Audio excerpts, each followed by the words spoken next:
Hey guys, tonight we descend behind the velvet drapes of history's most exclusive boudoir, where royal women lived not just as queens or empresses, but as human beings shaped by ancient expectations, complex rituals and desires they were often forbidden to express. Don't let the soft silks and sandalwood fool you. This isn't just a love story. It's about power, fear, fantasy, and survival. You'll meet women who turned their bodies into weapons, and others who were kept in gilded cages.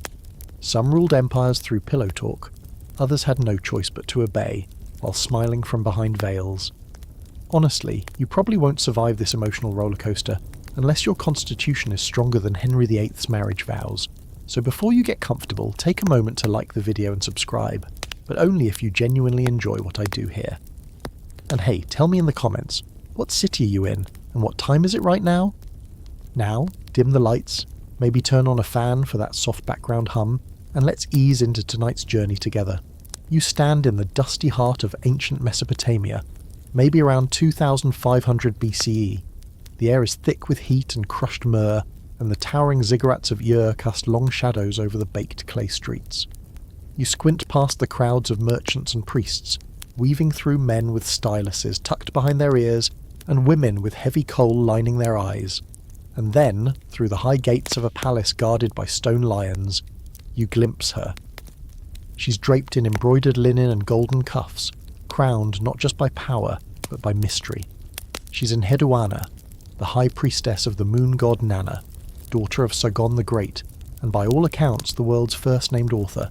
Yes, she's writing hymns and rituals, but that's not all she's doing. You notice something unusual in her texts. She writes about Inanna, goddess of love and war, in verses so passionate they blur the line between worship and erotic devotion. Some scholars call them spiritual allegories, others suspect something more personal. And here's your first reality check. Being a royal woman in this world means your body isn't your own. It belongs to the state, the gods, or the king. Sometimes all three at once. Take the sacred marriage rite, for example. Every year a high priestess, often a royal woman, had to ritually mate with the king in a highly choreographed ceremony meant to ensure fertility and prosperity. Sound awkward?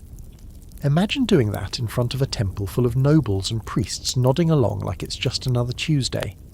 Historians still argue whether this was truly physical or symbolic, but one thing's certain, royal women were central to the ritual fabric of the empire's survival, and that meant their private lives?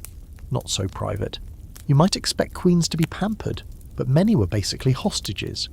Marriages were forged to unite city-states or ensure peace between rival dynasties. A royal bride might be shipped off to a distant land, barely fluent in the local tongue, expected to bear children who might one day lead armies against her own people. How's that for a honeymoon? Inside the palace, things didn't get easier. A Mesopotamian queen might oversee a sprawling household of servants, concubines, wet nurses and scribes. But her power was conditional. If she didn't produce an heir, or worse, if the king decided she was no longer useful, she could be demoted or quietly pushed aside. And here's where it gets tricky. Sex was political. Producing a male heir meant securing the throne. But if a queen tried to wield influence outside her expected role, like advising on state matters or backing a different heir, well, history has a way of labelling such women as dangerous or immoral. Oh, and speaking of labels, here's something fringe but oddly persistent. There are clay tablets hinting at a sect of royal women known as Nadtu, secluded in temple quarters, barred from marriage and childbearing. They were supposedly married to the god Marduk, and while some say they lived chaste lives of prayer, others suggest they wielded enormous economic power and even discreet influence in courtly affairs. What they did, or didn't do, behind those temple walls, still a matter of debate. And now, for your quirky fact of the night, ancient Mesopotamians believed that wearing particular amulets during sex could influence the outcome of conception. One talisman carved from lapis lazuli was said to protect the child from demons, because of course, nothing says romance like supernatural pest control. You follow the scent of sesame oil into a side chamber where court musicians pluck lyres and women trace patterns in sand. They're laughing quietly, their voices soft and intimate. One adjusts her necklace, another applies a streak of crushed beetle pigment to her lips. They are not queens, but concubines, royal concubines, whose very presence keeps the palace politically flexible. If a treaty requires a daughter, the king might gift a concubine instead. They aren't wives, but they're children. Oh, they might be future kings. It's a silent war of lineage, and every glance, every touch, could mean the rise or fall of a dynasty. But don't think for a second that these women were just passive players. They learned fast. They built alliances inside the harem, sent coded messages via loom patterns, and carved out spaces of influence through charm, loyalty, or sheer cunning. One wrong move, though, and it's exile, or worse. Back in the main hall, you feel the drumbeat of ritual echo through your chest. The king strides in, robed in lion pelts, eyes rimmed with ochre. Beside him is the queen, masked in gold filigree, her body tense with ceremonial precision. Tonight they will perform the Hieros Gamos, the sacred union.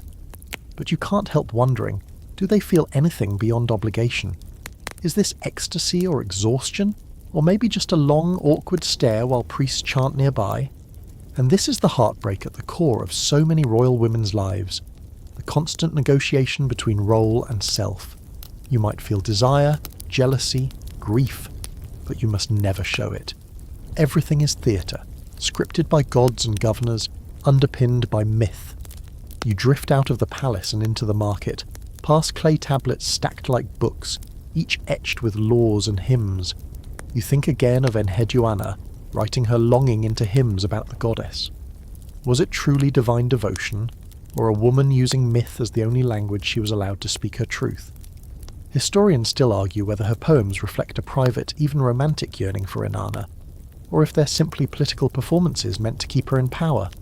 Either way, you realise something crucial. In a world where your body is owned by others, the mind becomes a radical refuge. One final look back at the palace.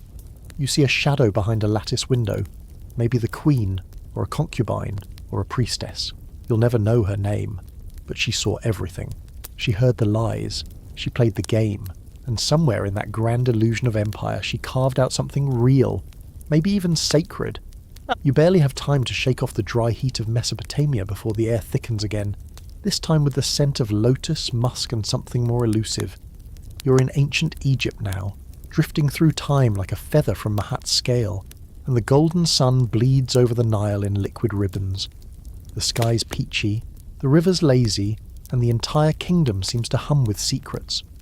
Somewhere near the water, incense rises from blue-tiled bathhouses, and behind layers of perfumed linen and politicking priests, waits Cleopatra. She doesn't walk, she arrives, draped in diaphanous robes and confidence so tangible you feel it before you see her. But forget Hollywood's take for a second.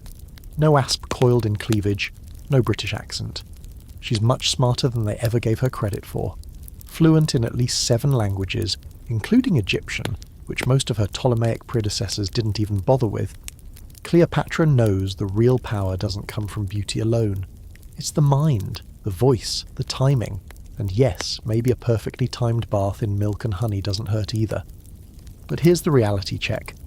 Cleopatra's romantic reputation, her forbidden life, is more about how men remembered her than what she actually did. Historians still argue whether her liaisons with Julius Caesar and later Mark Antony were driven by passion, politics, or both. What's undeniable is this. Cleopatra understood that royal sex wasn't private. It was national theatre, and every gesture had global stakes. So imagine her at the height of her power, sailing up the Nile in a barge gilded with gold, scented sails billowing, as musicians play beside peacocks and wine flows like water. She's not seducing Antony yet. She's seducing you, the viewer, the subject, the empire. Because that's what royal women like her did. They turned their sensuality into spectacle, cloaked strategy in softness, and sold survival as seduction. And while you're marvelling at her ability to multitask power and perfume, here's a quirky detail for you. Cleopatra may have developed her own signature scent. Archaeologists and olfactory historians, yes, that's a real job, have been trying to recreate it based on residue found in perfume flasks. The result? A heady blend of myrrh, cinnamon, cardamom, and a few ingredients lost to time. Imagine entering a room and being remembered for 1,000 years just by the way the air shifted when you passed through. But Cleopatra's life wasn't just about lounging and love affairs. She had to fight, constantly. Her reign began in crisis. She was pushed out of power by her own brother-husband, chased out of Alexandria, and only clawed her way back with Caesar's help. Even then, she knew every move she made would be twisted into scandal. Rome loved to paint powerful women as corrupt. That's how they justified empire. So, while the Roman poets scribbled bawdy verses about her feminine wiles, Cleopatra was outmaneuvering generals, reordering trade routes, and surviving uprisings. The royal bedroom was not a retreat.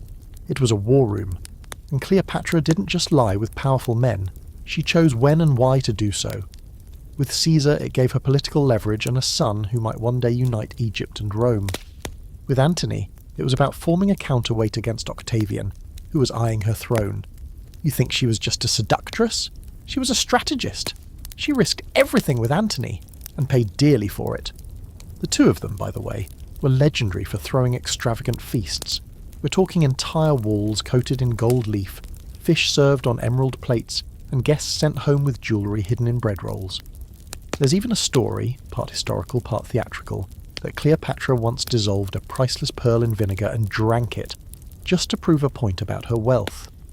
Historians still argue whether that's possible or just elaborate propaganda, but hey, even her legends had flair. But the line between image and intimacy was always razor thin. Cleopatra had to perform her femininity for political effect. She styled herself as Isis incarnate, a living goddess, to stabilize a kingdom fractured by civil unrest. She didn't just use beauty, she used belief. People believed she was divine, which made her body something holy, something dangerous, and something the Romans couldn't stomach. A woman with that much autonomy, that much allure, she had to be destroyed, or at the very least rewritten.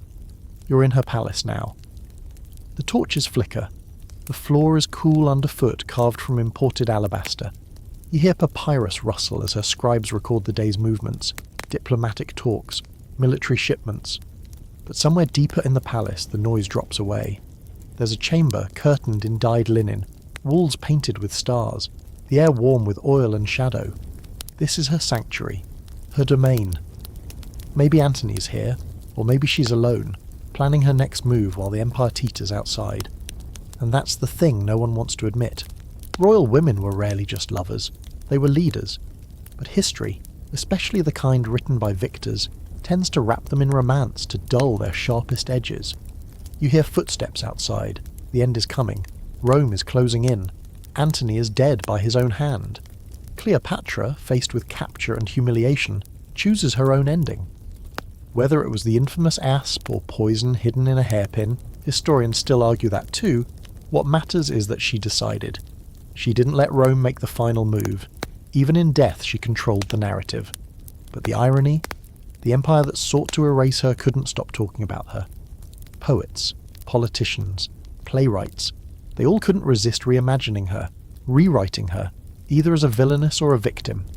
Very few painted her as what she truly was, a woman in power, trying to keep her people alive, her kingdom stable, and her body her own. As you step back from the heat and incense of ancient Egypt, you start to feel the tug of recognition. These royal women didn't operate in a fantasy.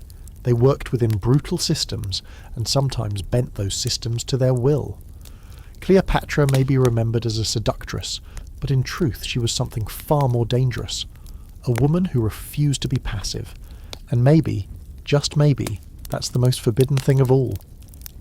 You exhale, expecting maybe a moment of calm after Egypt's intense perfumes and collapsing empires. But instead, you're wrapped instantly in silk, silence, and a system so vast it makes even Cleopatra's court feel quaint. You've arrived in imperial China, and your breath fogs slightly from the quiet stillness of the Forbidden City's inner palace. It's not just a name, it's a truth. Forbidden, especially to men, and sometimes even to the women who lived within its labyrinth of gates and courtyards. It's dawn. The sky hasn't decided if it wants to be gold or grey. A palace bell rings in the distance, low and hollow like a temple gong underwater. You step carefully along carved stone paths as eunuchs in muted robes glide by, their eyes downcast, their presence constant. Here, every gesture matters, every word has weight, and inside these walls, behind embroidered screens and painted doors, are the women who shaped dynasties with a glance and fell from power with a whisper. The empress sits high but not safely. Her status depends entirely on the favour of one man, the emperor. Even her sons, her beauty, her intelligence, none of it can protect her if his affections shift. And you realise quickly that Imperial China was less a romance and more an ongoing psychological battle, waged in a cage made of gold filigree. You pass rows of concubines, seated with perfect posture, fans fluttering just enough to suggest calm, though the tension in their shoulders tells a different story. Some are favoured, allowed into the emperor's chambers more than others. Some haven't been summoned in years, and one, she might have bribed the eunuch with powdered pearls to alter the night's schedule. In this place, even a bedsheet can be a battlefield. And now here's the part that breaks the illusion of elegance. The emperor didn't just choose a lover each night. He was presented with name plaques of all the eligible women, sometimes flipped over if they were menstruating, sick, or out of favour. His decision wasn't always spontaneous. It was filtered through a court bureaucracy so complex that it sometimes resembled corporate HR. One story claims a eunuch would carry the chosen concubine to the emperor's chamber on his back, because imperial protocol forbade her from walking there alone. Romance? Not exactly. Ritual? Absolutely. It's no wonder that royal women in this system had to become masters of subtlety. They couldn't yell, fight, or storm off in a huff. Instead, they built quiet alliances, using silk embroidery to send messages, or disguising political manoeuvring as polite tea ceremonies. Some were barely teenagers when they entered the palace. Others were selected from noble families, or gifted by regional warlords. None of them had a choice. But here's your quirky detail of the night. Some concubines were selected not just for beauty or family status, but based on their birthdays. According to Chinese astrological charts, certain concubines' star alignments were believed to be more compatible with the emperor's, potentially leading to stronger offspring. Yes, celestial matchmaking was considered crucial to the bloodline, and if a concubine produced a son, that child might become the next emperor, vaulting her to the rare and coveted title of Empress Dowager. Until then, though, she played an invisible game with very real consequences. You find yourself near the quarters of one such woman, Wu Zetian, a name still whispered with a mix of awe and suspicion. She didn't start as an empress. She began as a low-ranking concubine during the Tang dynasty, working her way through a maze of lovers, political alliances, and probably more than a few accidental falls down staircases for her rivals. Eventually she became the only woman to rule China in her own name, not as consort, not as regent, as emperor. Historians still argue whether her ascent was brilliant, brutal, or both. Some say she poisoned her own baby to frame the empress. Others argue that was a slanderous smear campaign launched by her political enemies, because what better way to discredit a powerful woman than by accusing her of infanticide? Regardless of how she got there, she ruled for decades, efficiently, ruthlessly. And when she wanted to know the pulse of her people, she didn't send spies. She had a wooden box installed in the palace gates where commoners could drop anonymous complaints. Early Yelp, but with higher stakes.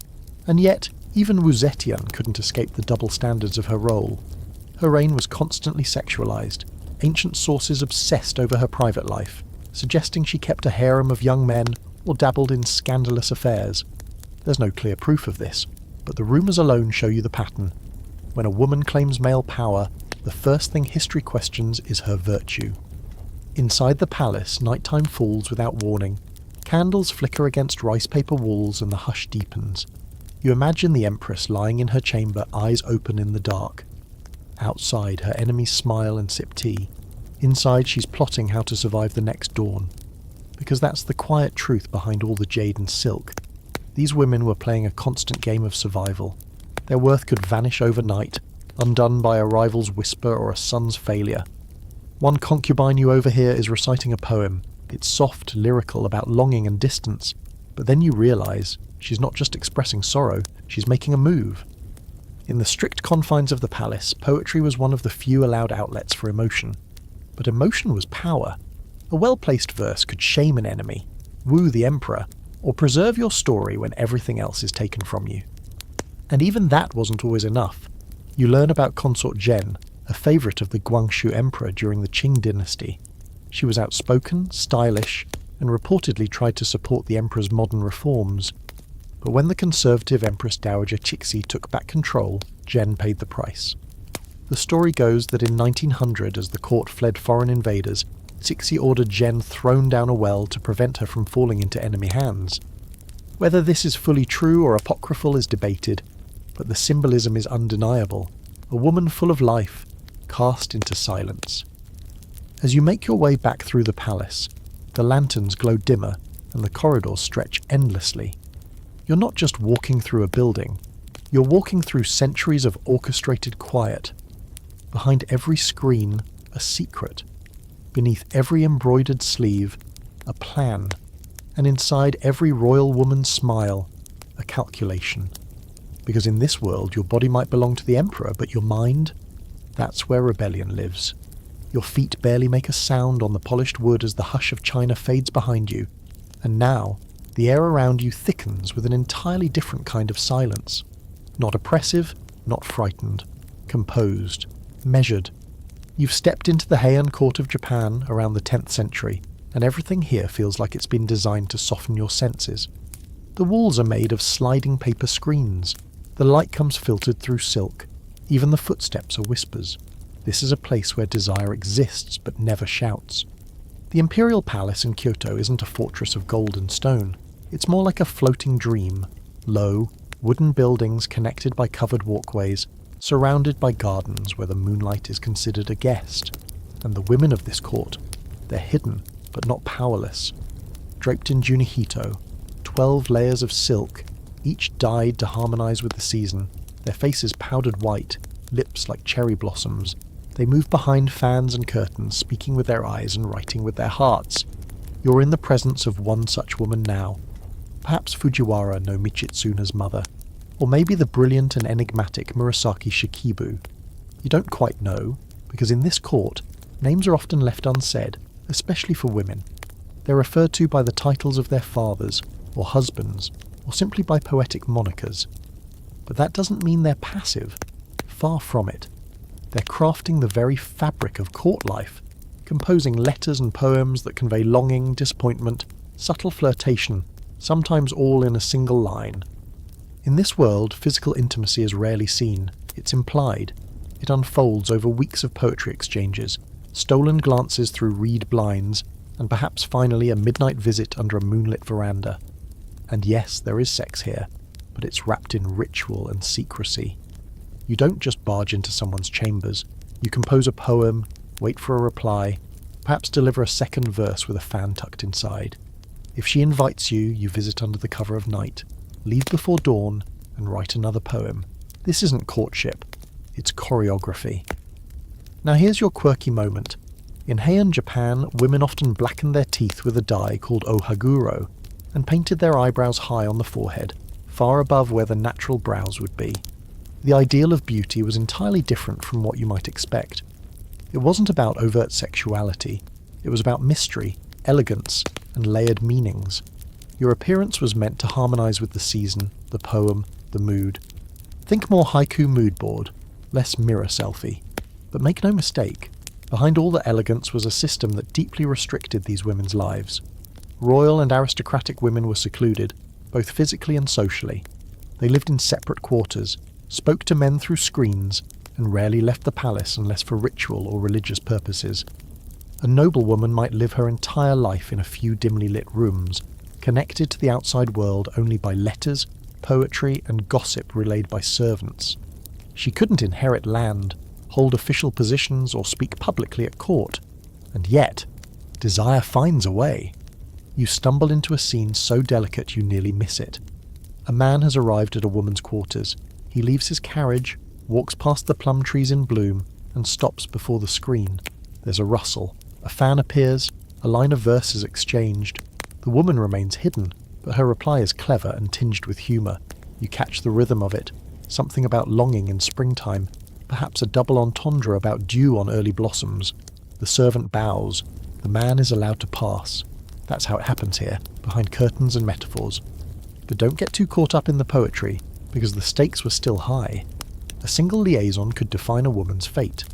If she became pregnant out of favour, or if a rival slandered her reputation, she could be dismissed, ignored, even replaced. her child might be accepted or cast aside. The imperial family was obsessed with bloodlines and legitimacy, and even the whiff of scandal could destroy a woman's carefully curated life. And here's where the scholarly debate thickens like morning mist. Historians still argue whether Heian women, through their poetry and literary achievements, had more cultural agency than later generations, or if the romance of their writing masks a system that isolated and silenced them. Take Murasaki Shikibu, for example, the author of The Tale of Genji, arguably the world's first novel. Her work explores desire, court intrigue, the complex emotions of women bound by etiquette and longing. But Murasaki herself, she kept a diary that often revealed how lonely and at times resentful she felt toward her position. You wander deeper into the garden and hear the rustling of robes. A woman walks slowly beneath the cherry blossoms, petals falling like whispers around her. She holds a fan to her face, but her eyes meet yours for just a second. Measured, aware, amused. You realise she's not naive.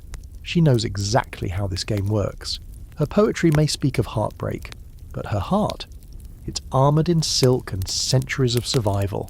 One such survivor was Lady Azumi Shikibu, a poet known for her emotional depth and scandalous affairs, one with a prince, and then, after his death, with his brother. Her poems burned with sensuality and grief, and she was both praised and condemned for writing so openly. Some called her a genius, others predictably questioned her virtue, but her words endured, inked in calligraphy so beautiful it became its own art form. As night falls, lanterns flicker along the walkways, and the court prepares for another round of music, poetry, and strategic flirtation. You see men composing verses on the fly, women responding with carefully crafted wit. It's a battle of syllables and tone. A woman who stumbles in her verse might be mocked. A man who writes too plainly risks being ignored. It's not about saying, "I want you." It's about saying, "Your voice haunts me like the wind through pine trees," and having the other person know exactly what you mean. You pass a servant carrying folded robes and small bags of incense, tokens left behind by departing lovers. Their encounters, while private, are not secret. Everyone knows who visits whom. The gossip spreads like smoke through the corridors, always just out of reach. But no one says it aloud. That's the code. You pause at a veranda, watching the moon rise over a koi pond. Somewhere nearby, a woman is writing. Her brush moves in deliberate strokes, black ink against rice paper. She's not writing for history. She's writing to be understood.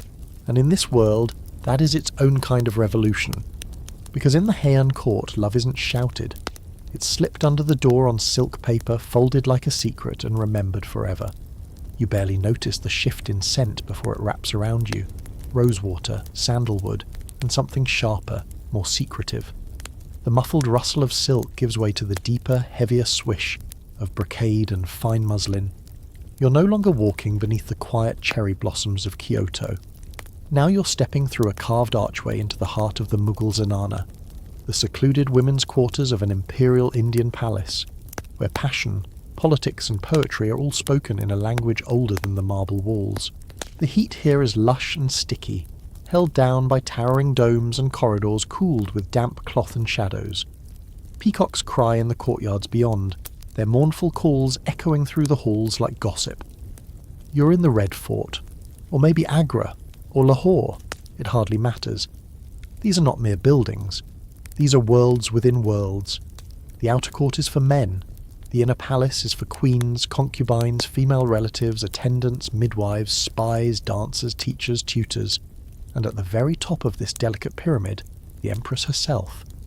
But don't let the term Zenana fool you. It wasn't a passive space. It was a kingdom of its own, guarded not just by lattice screens, but by complex rules of honour, lineage, and, yes, desire. It's easy to imagine the Zenana as soft and sleepy, all cushions and bangles and women weaving flowers into each other's hair, but that would be like mistaking a chessboard for a picnic blanket. You walk past intricately carved jali screens, their patterns casting light like lace on the stone floors, and you sense it immediately. This is not a prison. It's a strategy room. Every woman here is calculating her next move, whether through the placement of a bracelet, the angle of a glance, or the loyalty of her eunuch guard. You spot her in the distance, Nur Jahan, perhaps the most powerful woman the Mughal Empire ever produced. Born a Persian noblewoman, she married Emperor Jahangir after his other wives had already birthed heirs, so she wasn't meant to be anything but another royal adornment. But she didn't just survive, she ruled. With a sharp tongue and a steady hand, she signed royal decrees, minted coins in her name, and commanded military campaigns, all while draped in the richest fabrics of the time, glittering with unbothered confidence. She hunted tigers from horseback and wore perfume she designed herself. And here's your quirky fact of the night. Nur Jahan is credited with popularizing attar, a type of distilled rose oil still used in South Asian perfumery today. Legend says she discovered it by accident when rose petals, left too long in a bath under the sun, began to release their oils. Whether that's true or not, the legacy of that scent lingers in every royal chamber she once passed through. But she didn't rise alone. The Zenana was a place where sisterhoods were forged and rivalries set ablaze. Behind the smiles and music, there were power plays and betrayals. An empress might plant rumours against a concubine might seduce a visiting prince to curry favour, daughters might be used as bargaining chips for political alliances, or kept unmarried to consolidate family power. And all the while, the emperor believed himself in charge, blissfully unaware that the true balance of power shifted with every whispered conversation over pan. Here's where it gets complicated. Because yes, the Mughal Empire had powerful women, but it was also deeply patriarchal. Royal women were expected to be chaste, obedient, and entirely hidden from the public eye. They travelled behind curtains, spoke from behind screens, and rarely left the palace grounds. But within those limits, they created spaces of autonomy. Education was common. Many women were fluent in Persian and Arabic, could recite the Quran, write poetry, even study astronomy or mathematics. Some, like Jahanara Begum, Shah Jahan's daughter, became Sufi scholars and spiritual leaders in their own right. Jahanara, by the way, never married.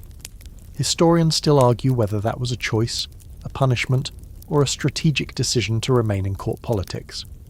As unmarried women, princesses like her could often wield more influence than a wife would. She even commissioned public architecture, including marketplaces and shrines, and was buried near her spiritual mentor, not in a royal tomb. A quiet rebellion, perhaps, wrapped in devotion and incense. You move through another corridor, where painted panels show scenes from the Hamzanama, the epic adventures of Amir Hamza, filled with sword fights, trickery, and impossible love.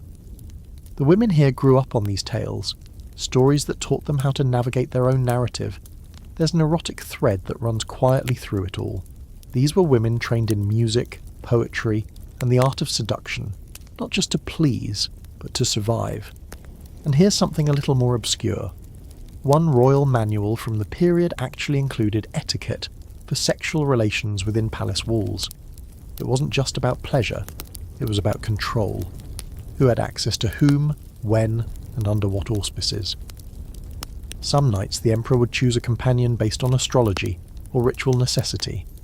Other times, selections were politically charged, meant to reward a faction, silence dissent, or provoke envy. And women within the Zenana knew this. They played accordingly. But while some women wielded real influence, others were cast aside. A woman who failed to bear children, or bore only daughters, could find herself quietly forgotten. A new concubine might arrive, younger, cleverer, more aligned with a powerful family.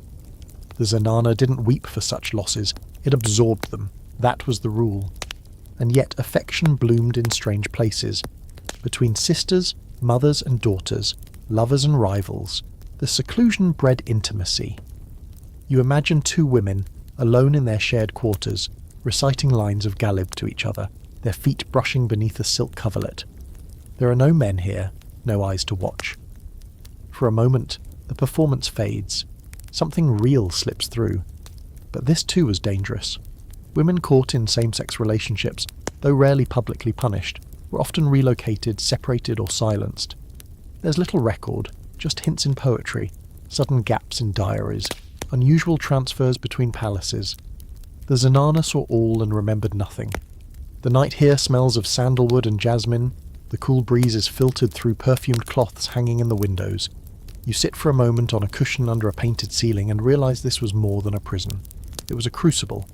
These women emerged not broken, but transformed into poets, politicians, perfumers, spiritual leaders, and ghostly legends. Because even when the empire forgot their names, it couldn't erase their scent. The scent of sandalwood clings to your clothes as the carved stone of the Mughal palace fades away, and then, suddenly, you're somewhere louder, sharper. The sound of bronze clashing with bronze echoes through the air. You're not in a palace anymore, not exactly. You're in an arena, a temple, a battlefield of myth and muscle. Welcome to ancient Greece, where desire is as much a weapon as the spear. And royal women? They don't just survive here, they sculpt gods out of lovers and carve kingdoms from shadows. You blink against the sunlight glinting off white marble and polished shields. The Acropolis rises behind you like a sentinel, and the Agora buzzes with philosophers, artisans and traders hawking olive oil, perfume and gossip. But you're not here for the marketplace. You're here to meet the women who moved power behind curtains of smoke and stories. Queens, priestesses, oracles, some remembered with reverence, others whispered about like curses. And tonight, your main companion is Olympias, mother of Alexander the Great, a name that rolls off the tongue like prophecy, though the woman behind it remains wrapped in legend and contradiction. She wasn't Greek by birth, she came from Epirus, a land of oracles and snake cults, where the lines between myth and politics were already pleasantly blurred, and she brought that mysticism into her marriage with Philip II of Macedon. Not that their union was peaceful, no one really marries peacefully in this era, especially not when thrones are involved. Olympias didn't just play the role of royal wife, she styled herself as a priestess of Dionysus. She may have slept with snakes, literally. Some accounts describe her keeping serpents in her chambers, coiling them around her limbs as she danced in religious rites. Was it spiritual, intimidating, sensual, maybe all of the above? Historians still argue whether these stories were exaggerated smear campaigns by later writers or part of her own brilliant self-mythologizing. But either way, she understood the game. If you couldn't outfight the men, you could outawe them. Her relationship with Philip was tempestuous at best. He married other women, many of them. Olympias was ambitious, proud, and fiercely protective of her son. She told Alexander he was the child of Zeus, not Philip, and honestly, Alexander might have believed her. She surrounded him with mystics, told him stories of divine destiny, and made sure he knew. His power didn't just come from his father's blood, it came from her.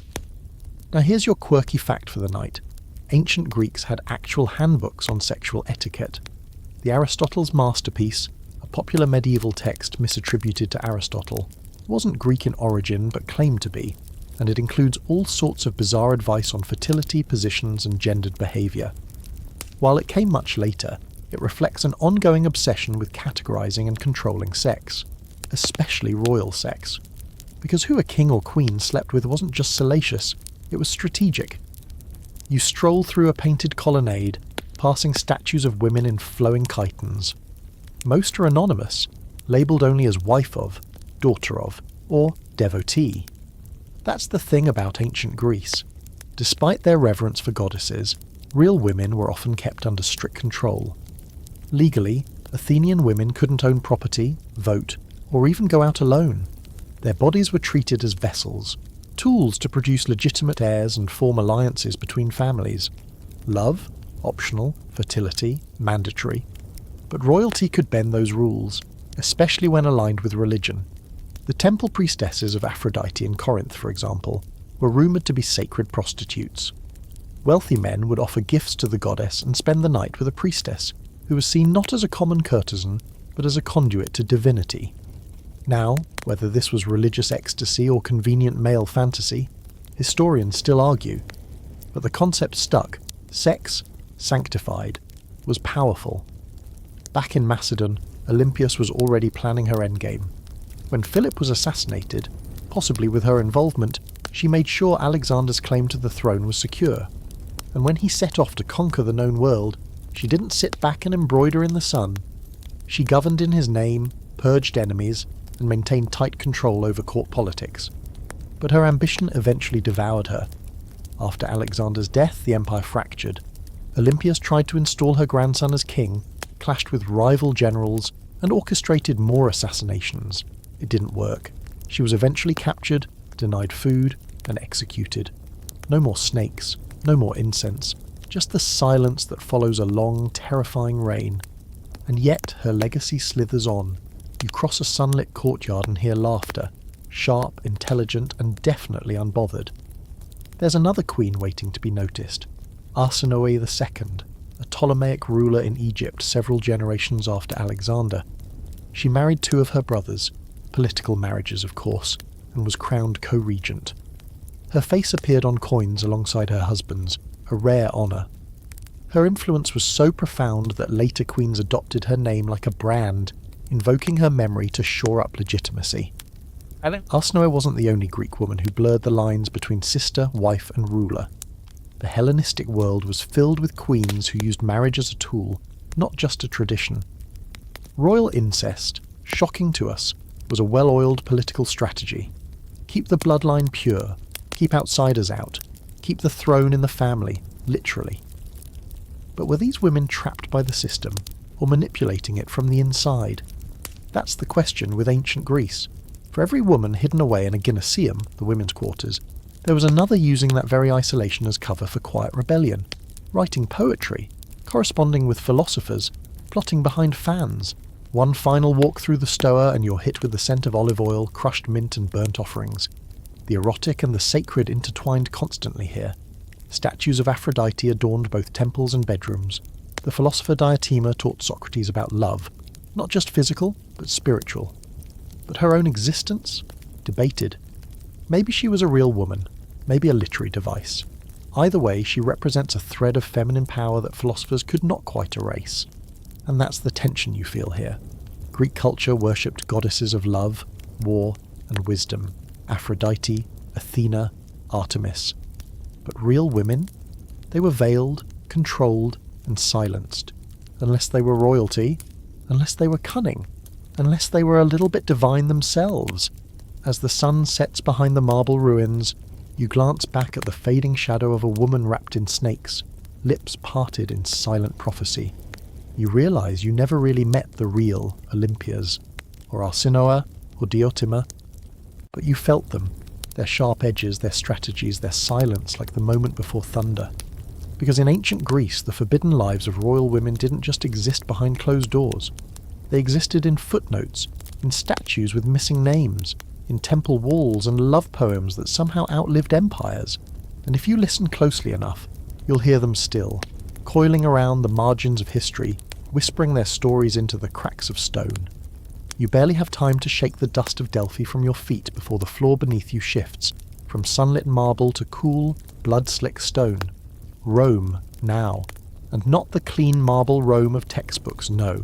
This is the real Rome, pulsing with ambition and decadence, its streets littered with citrus peels, whispered plots, and the scent of perfume strong enough to mask even the sour edge of betrayal. If Greece offered sensuality wrapped in metaphors and poetry, Rome grabs you by the face and tells you exactly what it wants. You walk past toga-clad senators deep in hushed arguments, and togaless slaves swabbing down bathhouse floors. Rome, like its empire, is a mess of contradictions. Stoic philosophers quote virtue while paying for orgies. Emperors declare divine law while ignoring it entirely. And at the centre of it all, elevated but exposed, are the empresses. Women dressed in silk and veils, adorned in pearls that might cost more than a villa, yet completely at the mercy of imperial whims.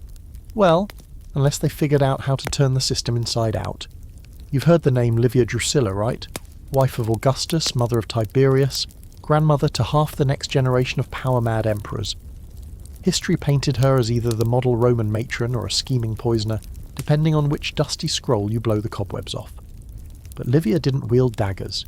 She wielded dinner invites. She knew how to whisper in the right ear, smile at the right moment, and quietly remove anyone standing in her son's way. One by one, all very polite. Livia had no official title beyond Augusta, no vote in the Senate, and no public platform. But Augustus listened to her. Tiberius feared her, and the empire, though it never admitted it, ran in part on her decisions. The best part? She kept her image spotless, pious, modest, absolutely not the type of woman who'd orchestrate disappearances, which of course is exactly how you get away with it. And here's your quirky Roman detail. Livia allegedly infused her beauty products with crushed pearls and ground-up crocodile dung. That's right, skincare powered by precious stones and Nile reptiles. It was part of a wider trend in Rome to borrow Egyptian beauty lore, but it also sends a clear message. If you're at the top of the world's most powerful empire, you don't just get the best, you get the weirdest too. Now let's slide a little further into the imperial labyrinth. Past the manicured gardens and ivory floors, you hear the click of sandals. A new empress walks by, her presence icy and unmistakable. Messalina, wife of Emperor Claudius. And oh, Messalina. If Roman historians are to be believed, and honestly that's a gamble, she was a scandal in human form. They say she held secret orgies in the palace, that she once challenged Rome's top courtesan to see who could sleep with more men in a single night, and won. That she married her lover while Claudius was away on business. It's wild, it's lurid, it's maybe 60% propaganda. But even if half of it is untrue, the volume of gossip tells you everything about how Rome treated powerful women. When they stepped outside the expected script of dutiful wife and silent vessel, the backlash wasn't just public, it was legendary. Historians still argue how much of Messalina's reputation was real, and how much was constructed to justify her eventual execution. She was young, clever, ambitious. Claudius, much older, was often mocked as weak and feeble. Some suspect she was manoeuvring for more power, or simply acting out in a palace where her body and choices were public property from day one. Either way, she was executed in a garden while still pleading for mercy. The same empire that once doted on her paraded her memory as a warning. But Messalina's not alone in the scandal files. Enter Agrippina the Younger, sister of Caligula, wife of Claudius, and mother to Nero. If Livia played the long game, Agrippina played with knives, and not just metaphorically. Her rise was part soap opera, part bloodbath. She married her uncle, she poisoned him, allegedly. Then she installed her son as emperor and tried to rule through him. Big mistake. Nero didn't want to share, and in true Roman fashion he eventually had her assassinated. The first attempt failed. He rigged her boat to sink, but she swam to shore, so he sent soldiers. Her last words? Reportedly, "Smite my womb," as if to say, that's where the real threat lived. Now, was she power-hungry? Possibly. Manipulative? Likely. But in a world where male emperors openly murdered, tortured, and enslaved without losing sleep, the idea that Agrippina was especially immoral says more about Roman double standards than it does about her ethics. You pause at the steps of the Palatine Hill, listening to the laughter drifting from a private garden party. Music, grapes, whispered deals behind rose bushes. You see a woman lounging on a couch, watching everything. She doesn't speak unless it's necessary, but she knows the value of silence, because in this city everyone talks, but only a few listen, and those few run the empire. Rome's elite women couldn't vote, run for office, or serve in the military, but they could influence senators, fund temples, and guide imperial policies through pillow talk or parental manipulation. They weren't passive ornaments, they were insiders, puppeteers in silk, and the wildest twist? Many of the salacious details we know about these women come from male historians with axes to grind. Tacitus, Suetonius, Dio Cassius. Men obsessed with moral decay and convinced that a powerful woman had to be a dangerous one. So every flirtation became seduction, every strategy became scheming. It's the oldest trick in the scroll. And here's the scholarly debate still going. Were women like Agrippina and Messalina truly as outrageous as history says? Or were their reputations weaponized by the men who succeeded them?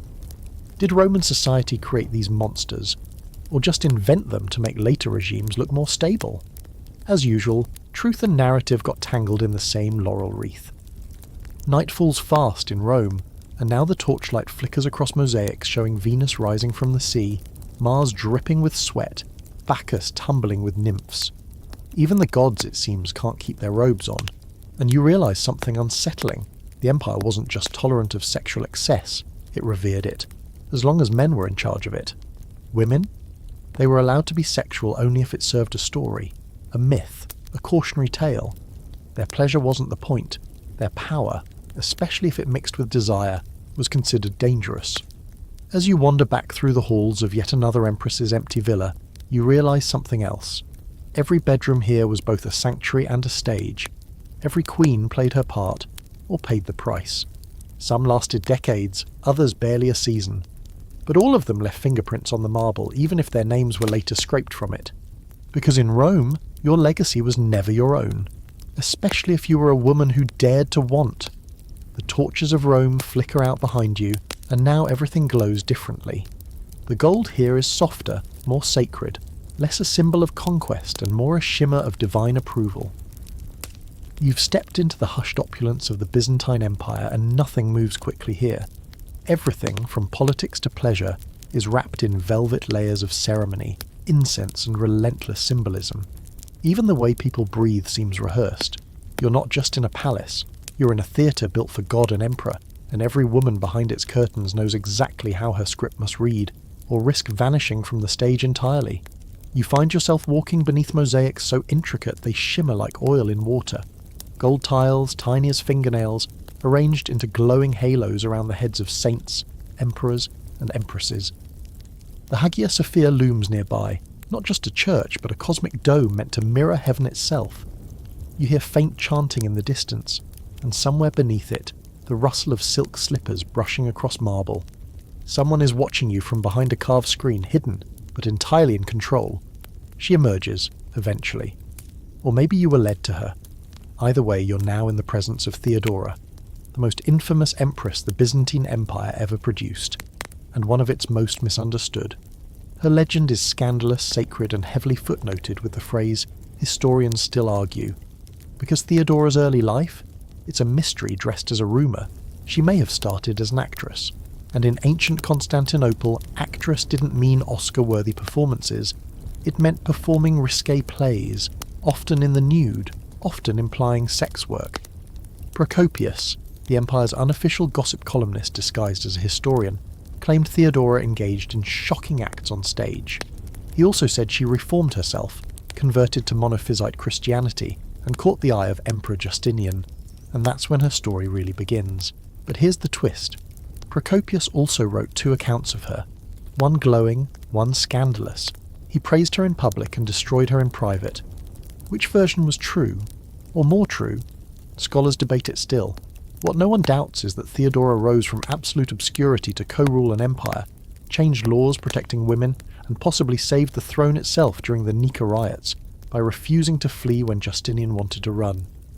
"Purple makes a fine shroud," she reportedly said, meaning, "I'd rather die as empress than survive as nothing." That's your historical fact tonight. Theodora wasn't just a figurehead. She passed edicts, met with foreign ambassadors, and restructured laws that previously allowed women to be sold into slavery for debt. She built orphanages, supported religious minorities. She was adored and feared. But none of that stopped people from obsessing over her past.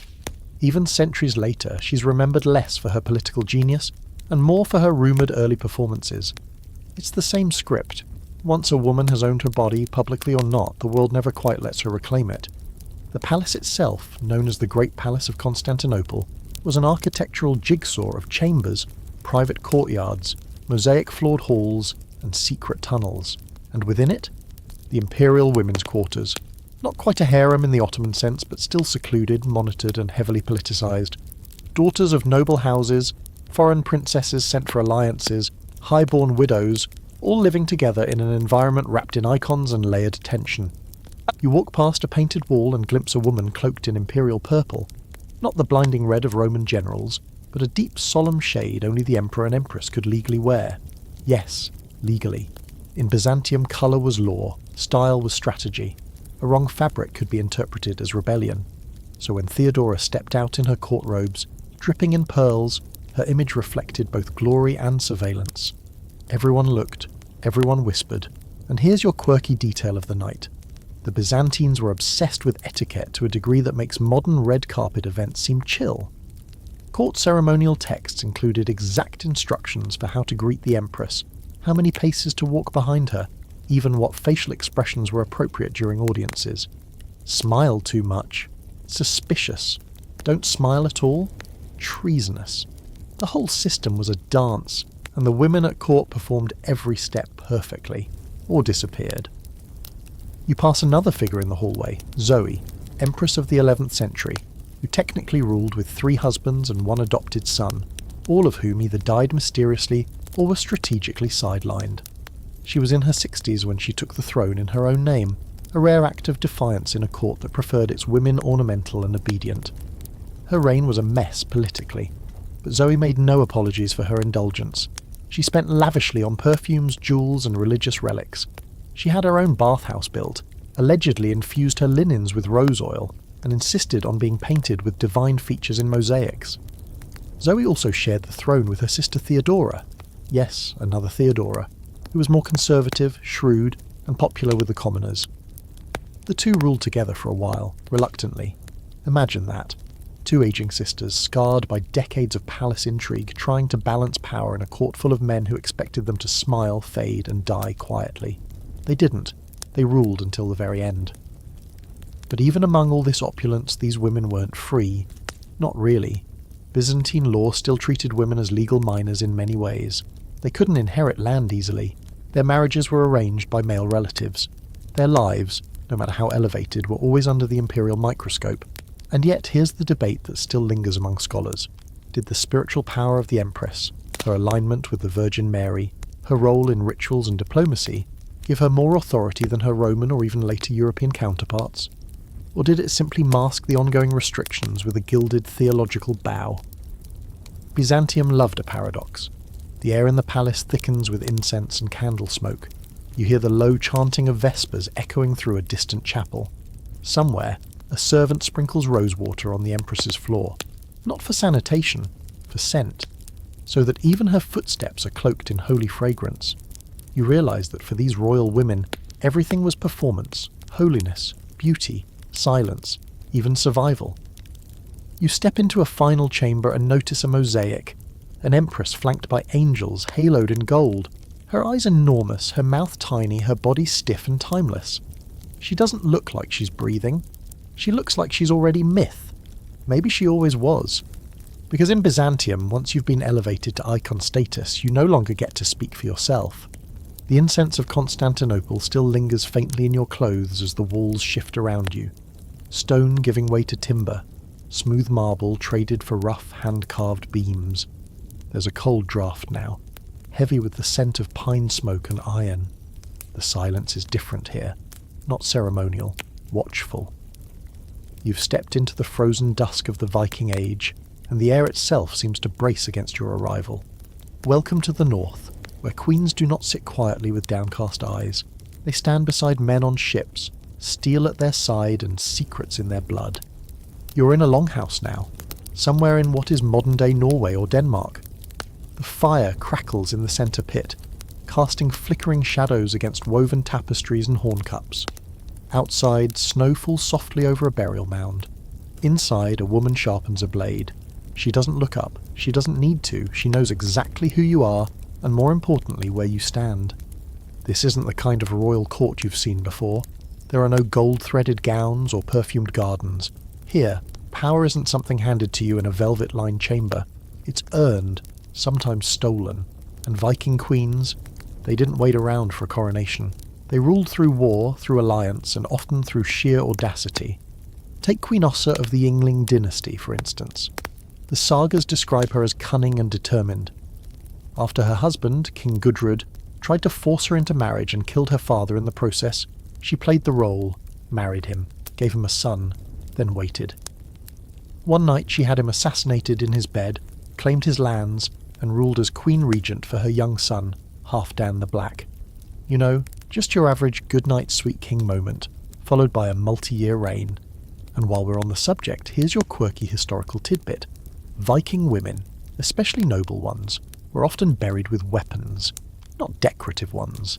Actual battle-ready swords and axes. For a long time, historians assumed these belonged to their husbands. But recent DNA analysis of high-status burial remains, like the famous Burka warrior grave, show that some of these warriors were, in fact, women. Fully armoured, fully respected, and very likely deadly.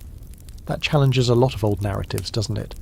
The sagas speak of shield maidens, women who fought alongside men, who swore oaths, commanded troops, and sometimes led entire settlements. Were they common? Historians still argue that. Some claim shield maidens were symbolic, literary embellishments meant to spice up battle tales. Others insist they were real, though rare, and their stories were intentionally downplayed by later Christian chroniclers who weren't ready for women who wielded both swords and authority. You step outside into the snow, and the wind bites at your face. Across the clearing you see a stone circle, and within it stands a woman cloaked in fur and bone beads. She's a Völva, a seeress, feared and revered. In Viking society, women could hold sacred roles as diviners and spirit walkers. The Völva wasn't royalty in the traditional sense, but in many ways she stood above it. When she spoke, kings listened. She would arrive in a village, staff in hand, cloaked in blue or black, and speak visions of fate to a hushed hall. Her power came from prophecy, and everyone knew to respect it. You catch whispers of another woman's name carried on the wind. Gunhild, Mother of Kings, a 10th century Norwegian queen, married to Eirik Bloodaxe, and, according to both legend and slander, the brains behind much of his cruelty. She's depicted as manipulative, vengeful, even practicing dark magic. Poison, seduction, curses, the works. Which, as we've learned, is basically the default setting for any woman in power whose story is filtered through a man's terrified imagination. Some say Gunhild was educated at a royal court in Denmark. Others say she trained in sorcery with Finnic shamans in the frozen north. Either way, she didn't just warm her husband's bed. She advised him on war strategy, arranged political marriages for her children, and outlived more than one rival. And when her husband was finally killed, she fled to Orkney with her sons and started over, again playing politics like a winter-hardened chess master. The Viking world was built on honour and blood, but it was also built on lineage. That made royal women essential. The queen didn't just produce heirs. She secured alliances through her family, preserved tribal loyalty, and passed down claims to land and leadership. If her children succeeded, she rose with them. If they failed, she often paid the price. But while the sagas often frame these women through their relationships to men, you start to notice how many of them act independently, issuing commands, defending territory, even sailing off on their own. And it's here that the true paradox of Viking women comes into focus. Their society was in many ways patriarchal. Inheritance laws often favoured sons. Leadership was mostly male. But within that structure there was space, a dangerous, shifting space, for women to manoeuvre. They could inherit property, divorce husbands, rule as regents, and in the right circumstances they could become legends. Your breath fogs in the cold, and for a moment the snow muffles everything. Then you hear singing, not soft or melodic, sharp, raw, almost like a chant. It comes from a funeral barge being prepared on the fjord. The body of a queen lies in state, draped in furs, surrounded by torches and offerings. She's not being mourned like a fragile flower. She's being honoured like a fallen warrior. Her possessions, bracelets, tools, a sword, are arranged around her. Soon her ship will be set alight and pushed out to sea. She's going where only the worthy go. And now your final twist of the section. Unlike many cultures we've visited so far, the Viking afterlife wasn't always gendered. If you died in battle, or in childbirth, which was considered a form of battle, you could be chosen for Valhalla, the Warriors' Hall, or for Folkvanga, Freya's Field. That meant a woman who proved herself worthy might feast beside Odin himself. No need to be chaste or demure, you just had to be brave. As the flames rise from the water and the scent of burning pine fills your lungs, you understand something vital. In this world, feminine power wasn't hidden behind veils. It stood in the cold light of day, sometimes cloaked in fur, sometimes carrying a sword, always calculating.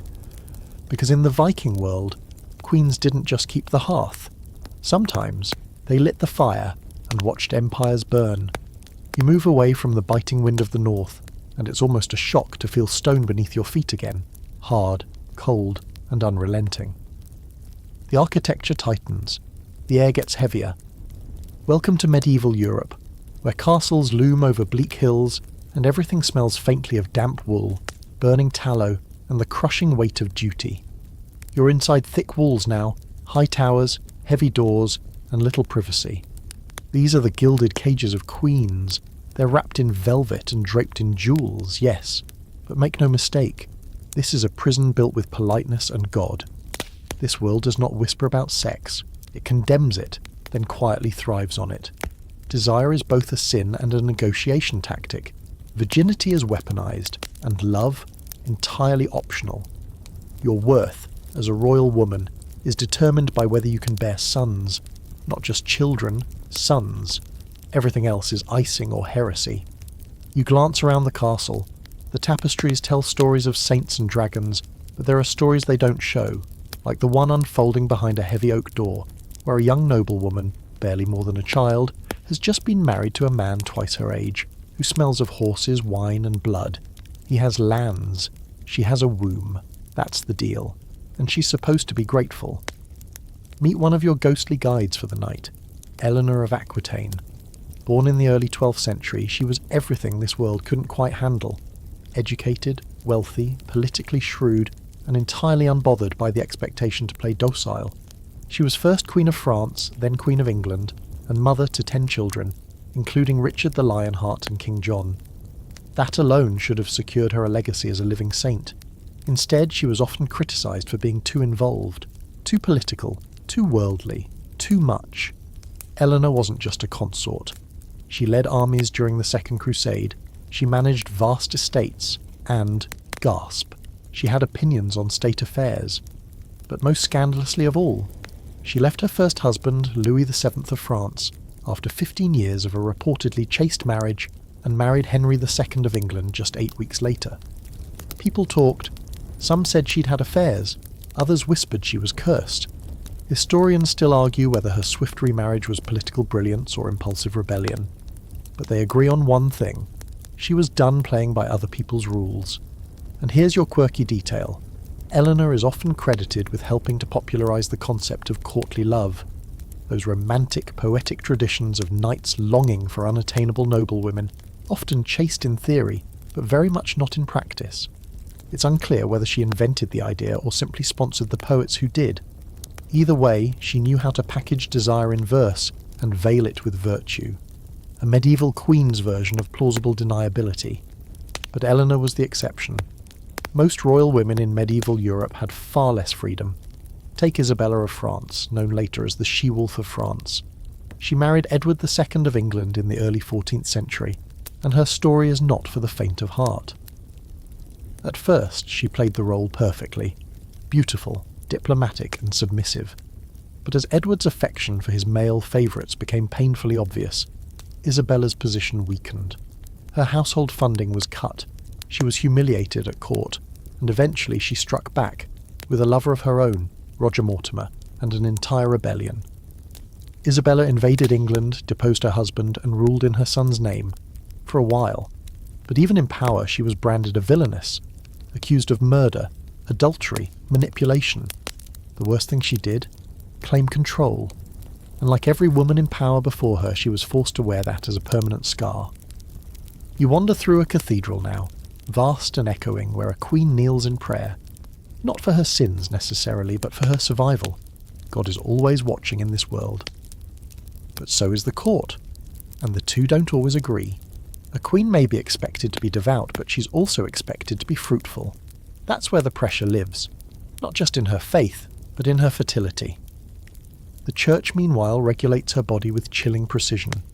Marital sex is allowed, barely. Anything beyond procreation?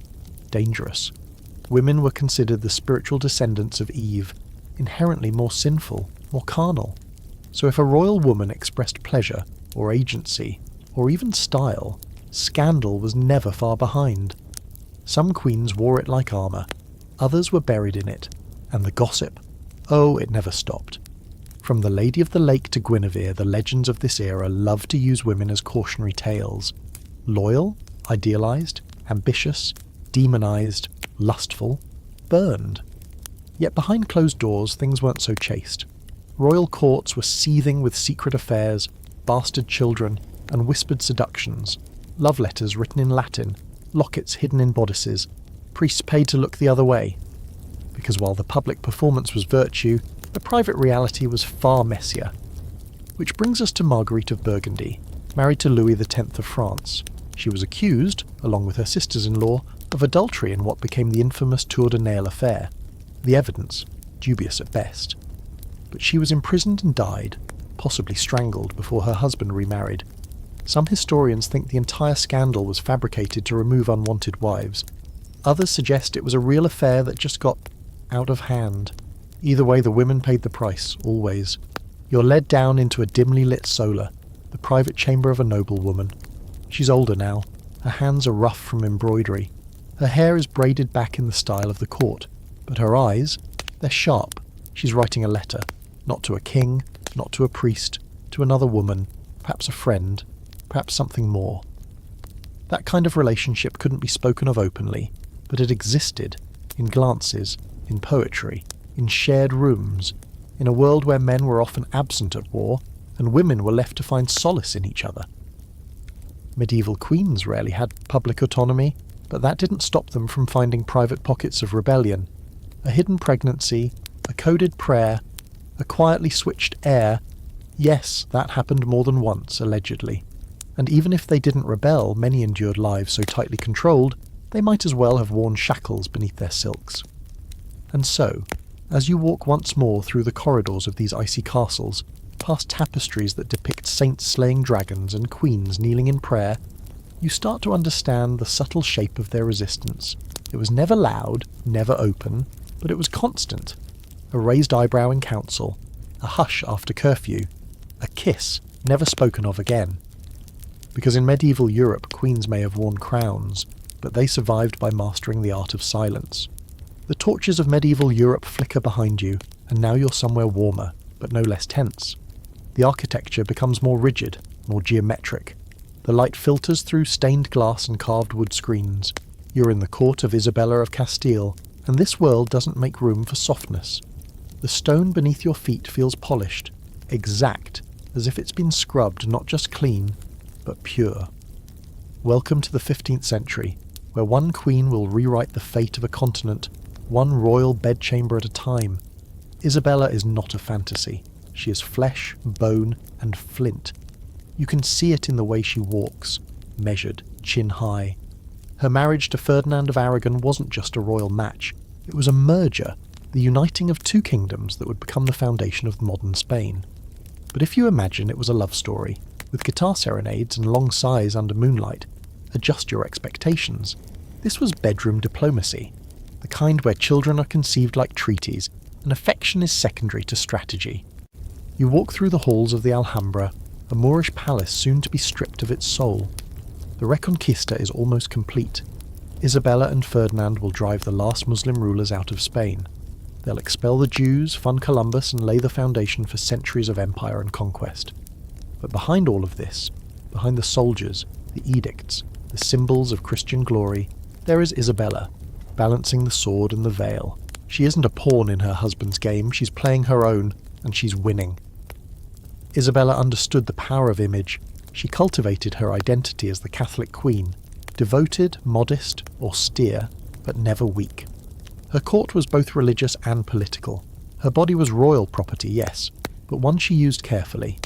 She birthed 5 children who survived infancy, and each of them was a potential alliance, a chess piece on the European stage. One daughter, Catherine of Aragon, would marry into the English royal family and, spoiler alert, have a famously messy marriage with a certain Henry VIII. But that's a future problem.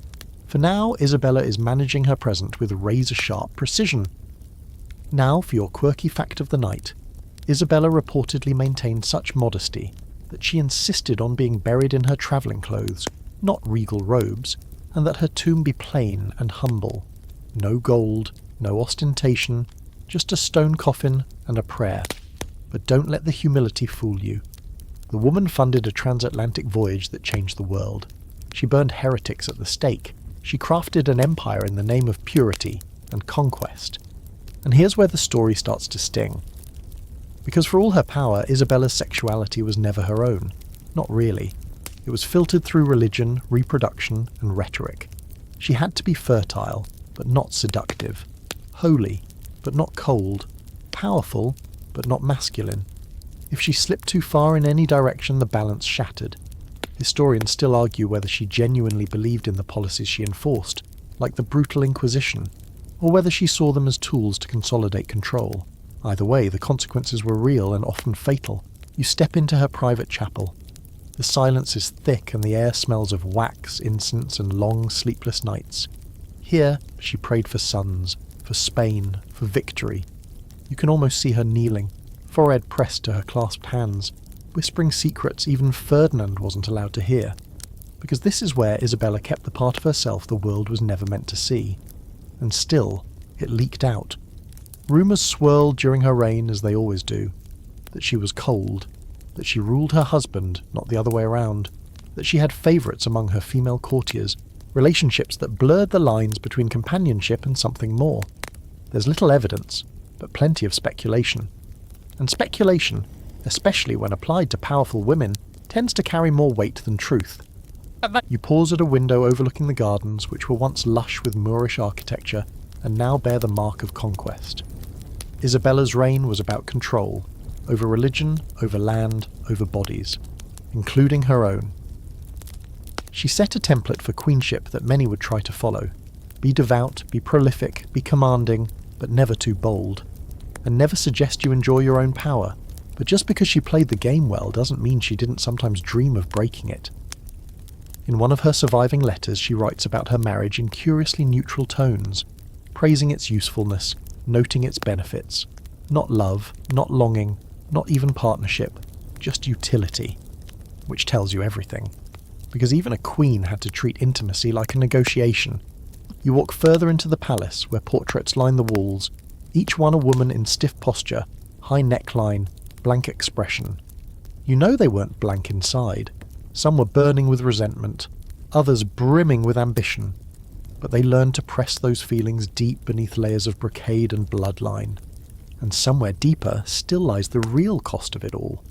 Because Isabella's daughters, the ones she used as diplomatic bridges, were often miserable. Catherine's marriage would become a battlefield.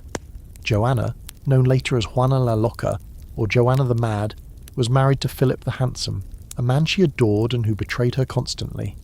Her grief and jealousy were mocked, used to declare her insane, and eventually she was locked away for decades. Historians still argue whether she truly lost her mind, or whether she was silenced for being inconvenient. You can't help but wonder if Isabella ever foresaw that, if she ever regretted turning her daughters into extensions of her ambition, or if she believed the cost was worth the legacy. Because queens in her time didn't just rule, they sacrificed, and most often they sacrificed other women. You move through the corridors and reach her study, where documents still lie, edicts signed with royal seals, each one neat, precise, emotionless. But you know better now. You know how much heat lives behind even the coldest ink. And that's the crux of Isabella's story. A woman who controlled her body, her court, and her kingdom with relentless discipline, who used her sexuality as a tool without ever letting it define her, who became a symbol of holy empire, but left behind more questions than answers. Because when power is gained through purity, what happens to the parts of you that don't fit the narrative? You take one last look at her portrait, eyes forward, lips sealed, crown impossibly heavy. Because in Isabella's world, desire didn't disappear. It was simply locked behind a door, labelled duty, and buried beneath centuries of silence. The walls of Castile melt into shadows as you drift into colder, more dangerous halls, ones lined not with tapestries, but with whispered accusations and thinly veiled threats. You're in Tudor England now, and there's no mistaking it. The corridors creak with ambition. The air hums with secrets. You can practically smell the roasted meats from the Great Hall, and hear the scrape of a quill recording your every move. You're not just stepping into history, you're walking into the most infamous royal love story never meant to survive. Meet Anne Boleyn, or rather feel her, before you even see her. Sharp wit, darker eyes, sleeves that trail like smoke. She doesn't arrive. She unfolds. She knows how to hold a gaze for just 1 second too long. She speaks French like it's foreplay and laughs with just enough danger to make you lean in. But don't let the charm distract you. This is a woman navigating the most volatile court in Europe, with a king obsessed and an entire country on the brink of religious explosion. Her story isn't just scandal, it's tectonic. You catch a glimpse of her standing at court, not yet queen, her hair braided and coiled like a trap. Henry VIII watches her from the throne, his jowls tight with lust and frustration. He's married, of course, to Queen Catherine of Aragon, the same Catherine you met in the last section, now aging, daughterless in the king's eyes, and clinging to her crown through dignity and prayer. But Anne refuses to be a mistress. She's not here for a dalliance, she's here to win. And when she does, for a while. Anne is patient. She withholds. She flatters. She provokes. For nearly 7 years she denies the king her bed, offering instead her mind, her politics, and a version of intimacy that Henry has never encountered before. She writes letters filled with theological flirtation and allows herself just enough vulnerability to seem real. But the entire time she's calculating. Eventually Henry breaks.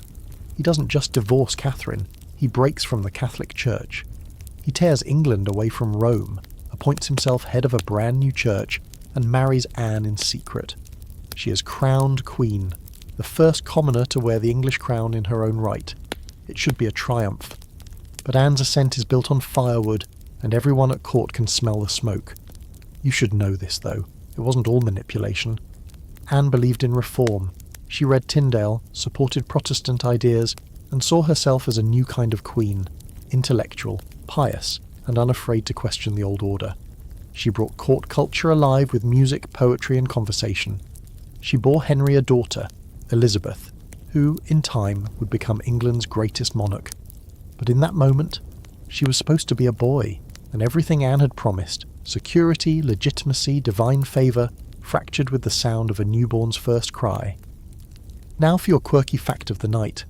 During her coronation, Anne was anointed with holy oil usually reserved for male monarchs. It was the church's way of reinforcing her divine legitimacy, but many at court found it scandalous. A woman crowned as if she were a king? In 1533 that was more than controversial. That was dangerous. And the danger? It only grew. Anne had enemies. Catherine's supporters called her the concubine. Catholic Europe saw her as a usurper. Even Henry, once slavishly devoted, began to tire of her sharp tongue and fiery temper. Their love had never been soft. It was political theatre wrapped in heat. And once Anne failed to produce a male heir, the curtain began to fall. You walk with her through the Tower of London, where she was imprisoned after being accused of adultery, incest, and treason. The charges were flimsy. Most of the men she was accused of sleeping with weren't even in the right places at the right times. Historians still argue whether Henry truly believed the allegations, or simply needed a legal excuse to be rid of her. She was tried, she was found guilty, and on May 19th, 1536, Anne Boleyn knelt on a scaffold and gave one of the most composed, dignified speeches in royal history. She didn't blame Henry. She didn't protest. She simply asked that people pray for her soul. Then she was executed with a single, clean stroke from a French swordsman Henry had imported specially. For precision, he said. Here's the truth buried beneath the drama. Anne changed everything. She broke the mould of what a queen was supposed to be. Not just pretty and obedient, but sharp, persuasive, and politically potent. She didn't just seduce a king, she rewired the entire monarchy. And for that she paid with her life. You wander through her former rooms at Hampton Court. They still echo with her voice, some say literally. Servants whispered for decades that her ghost walked the halls, head in hands, drifting through the very gardens where she once danced. Whether or not you believe in ghosts, one thing's certain. She's still haunting the world. Elizabeth, her daughter, would rise to become the Virgin Queen, a title loaded with both myth and strategic abstinence. But you know better. You know Elizabeth ruled alone not out of chastity, but control. Her mother taught her that. Love was a liability. Marriage, a trap. Elizabeth kept suitors dangling for decades, using their infatuation to stall, bargain and dominate. She was her mother's legacy, wearing a crown that cost blood to earn. Back in Anne's time, women didn't have the luxury of surviving their own narratives. They were shaped, sliced, and smeared by whichever faction held the pen.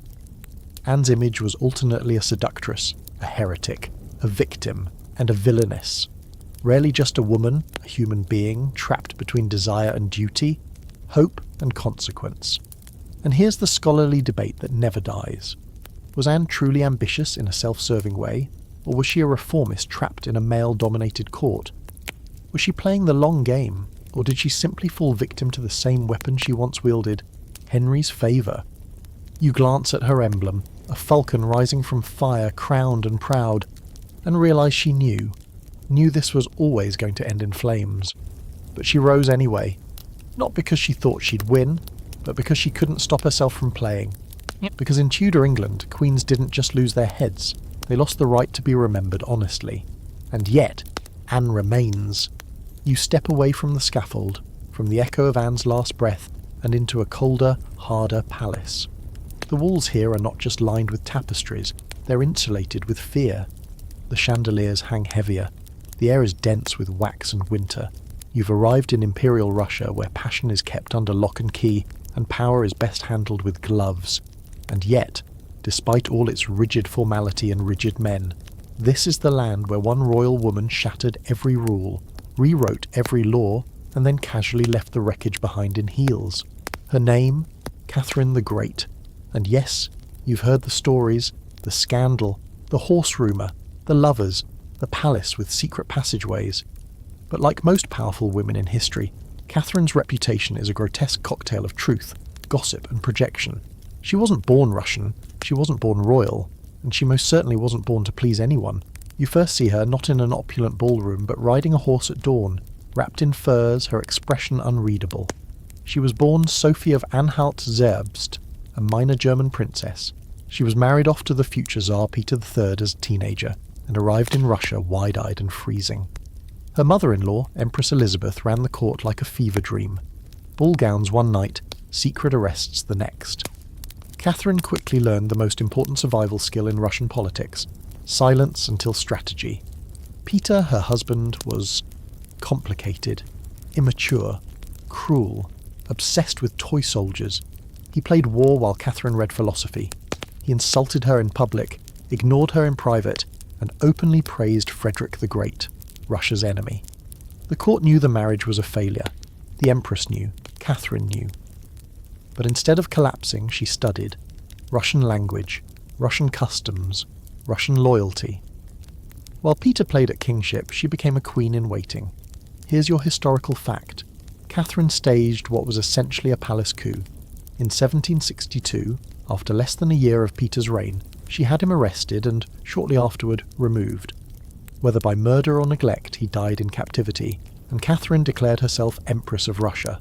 No regency, no co-ruler, just her. Now here's your quirky fact of the night. Catherine had a ranking system for her lovers, literally. She called them her favourites, and they weren't just there for pillow talk. Many were given titles, estates, positions of power. Some historians believe she maintained secret passageways in her palace to discreetly summon them. Whether those tunnels existed is still debated, but her list of confirmed lovers reads like a gossip column, and a cabinet meeting rolled into one. And that's where her legend begins to unravel into something more sinister, or more impressive depending on how you read it. Because yes, Catherine had lovers, but so did every male monarch in Europe. The difference? She didn't hide it, and that made people uncomfortable. A woman enjoying sex and still running one of the most complex empires on earth? Unacceptable. And so, the rumours grew. The most infamous of them all? That she died in an intimate act involving a horse. Absolutely false. A fabrication so absurd it barely deserves repeating, and yet it's often the first thing people know about her. Not her reforms, not her military victories, not her patronage of the arts or correspondence with Voltaire. A horse. That's the price women pay for daring to rule on their own terms. But let's not whitewash her either. Catherine wasn't a saint. She expanded serfdom. She crushed revolts. Her wars led to immense suffering. She was, above all, a monarch in an age of empire. Pragmatic, ruthless when needed, and deeply complex. Historians still argue whether she was more enlightened despot or opportunistic power player. The answer, frustratingly, is probably both. You walk through the Winter Palace in St. Petersburg where Catherine held court. The ceilings soar like ice-covered heavens. Every surface gleams. She filled these rooms with art, books, conversation. She wanted Russia to be seen as cultured, modern, European, and she wanted herself seen as something more than just a female Tsar. She wanted to be immortal. One of her most fascinating obsessions? Image control. Catherine understood branding centuries before it became a buzzword. Portraits of her often showed her in military dress, riding astride a horse, or cloaked in velvet like a Roman empress. But her letters, especially those to her lovers and political allies, show a woman who could shift tones faster than a waltz. Seductive one moment, cold and biting the next. Her voice in writing was her greatest weapon. You pause by her writing desk where ink still stains the wood. She wrote constantly. Notes, letters, essays, even plays. She once said, "I am one of the people who love the why of things." That's your empress, not just a lover, a thinker, a planner, a woman who understood that controlling your narrative was the first step to controlling your kingdom. And still, there's a tension in the room, because for all her success she was always walking a tightrope. Her legitimacy was constantly questioned. She had to outperform, outgovern, and outcharm her male predecessors. One misstep and her entire reign could crumble. She never married again, not because she couldn't, but because she refused to share power. Her lovers were chosen, rewarded, discarded when they became liabilities. She didn't need a king by her side. She was the king. And yet, even with all her brilliance, even after ruling for 34 years, Catherine's legacy remains twisted through a lens of sex and scandal. You hear her name, and the whispers begin, about her bedroom, her body, her choices, as if a woman in power must be reduced to what she does in the dark. But walk through the Hermitage today, the museum born from her private collection, stand in the institution she helped shape, read the policies she penned. Her presence is everywhere, not as a shadow, not as a scandal, as sovereignty. As night falls in St. Petersburg, snow begins to dust the palace windows. You watch it settle like powdered sugar on stone. Somewhere behind you, the faint echo of laughter, hers maybe. Or maybe it's the sound of someone still winning centuries later. Because Catherine the Great didn't just survive a man's world, she made it kneel. The frost of imperial Russia clings to your coat as you step into a world that seems to glow from within. Candlelight bouncing off gold-trimmed mirrors, laughter trickling like champagne through the corridors, and powder-scented whispers hovering in the air like secrets too expensive to keep. You've arrived in Versailles, the glittering theatre of 17th and 18th century France, where everyone performs, especially the women. The line between mistress and monarch is blurred, painted over and dusted with sugar. And here, perhaps more than anywhere else, royal women, queens and courtesans alike, discovered that the crown doesn't always sit on the head of a wife. Sometimes it rests on a pillow next to the king.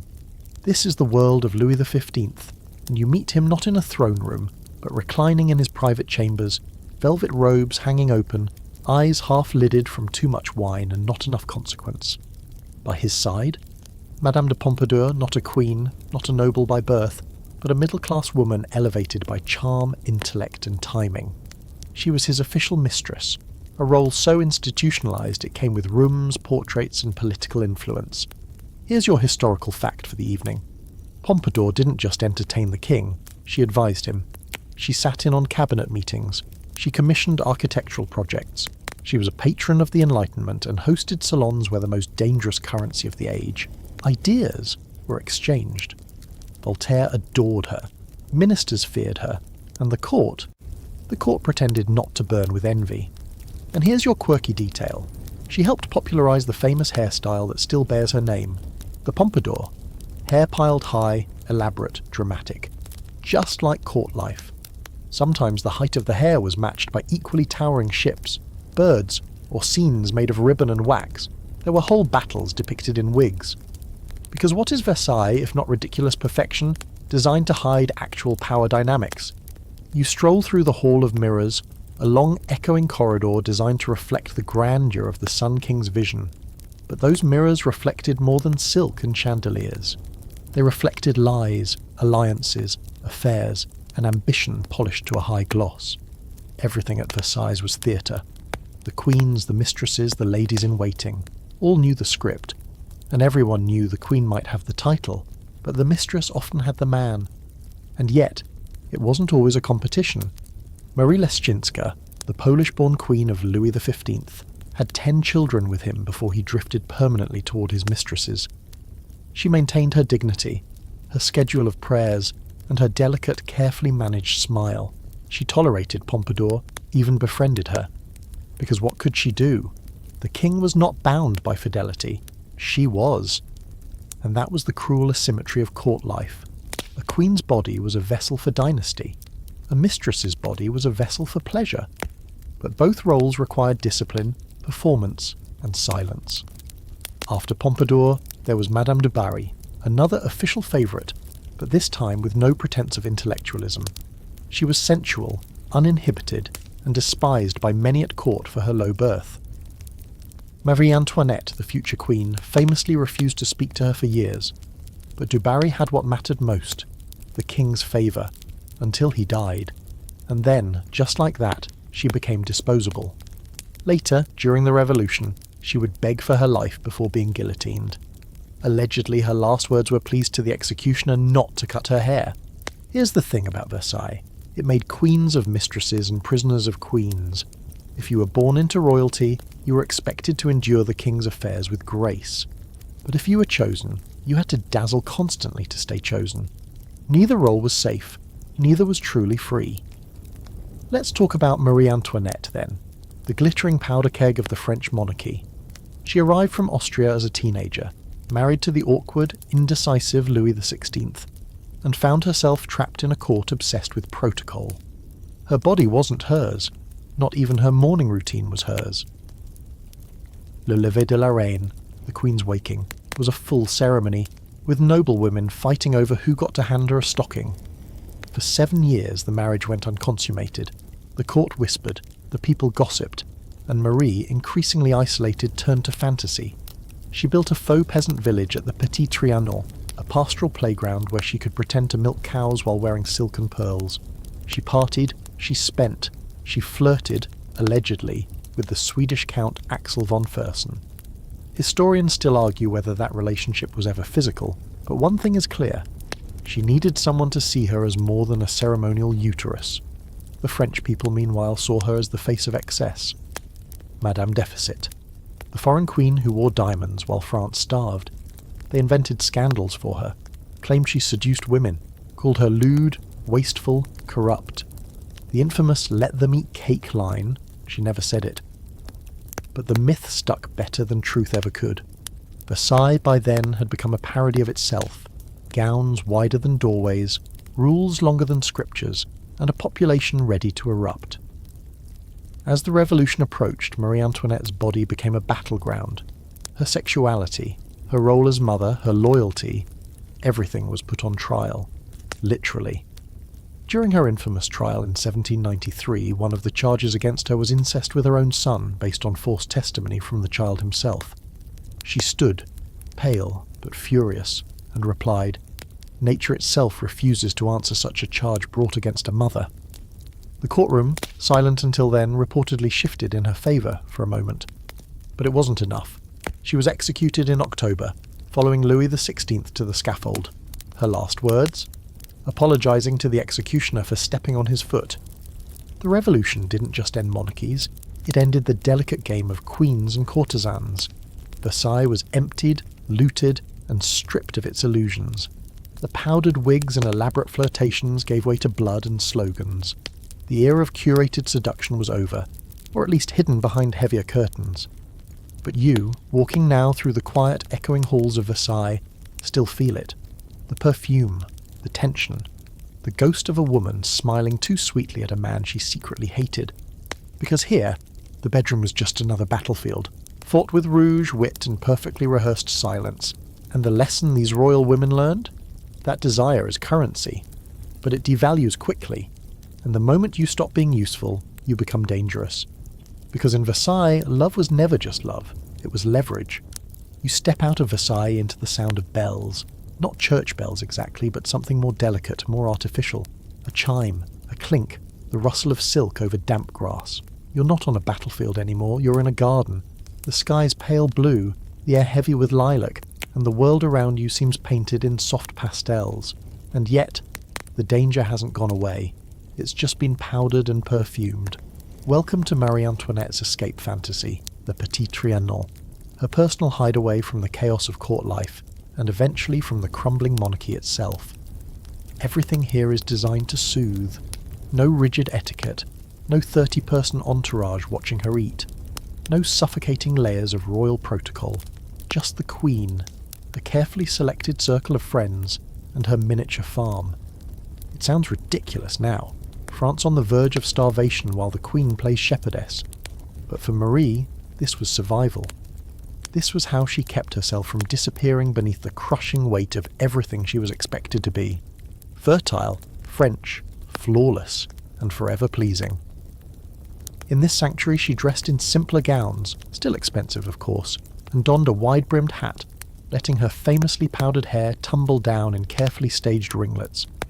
She walked among milkmaids and sheep wearing ribbons. She drank lemonade from porcelain cups. She wrote letters scented with rose oil.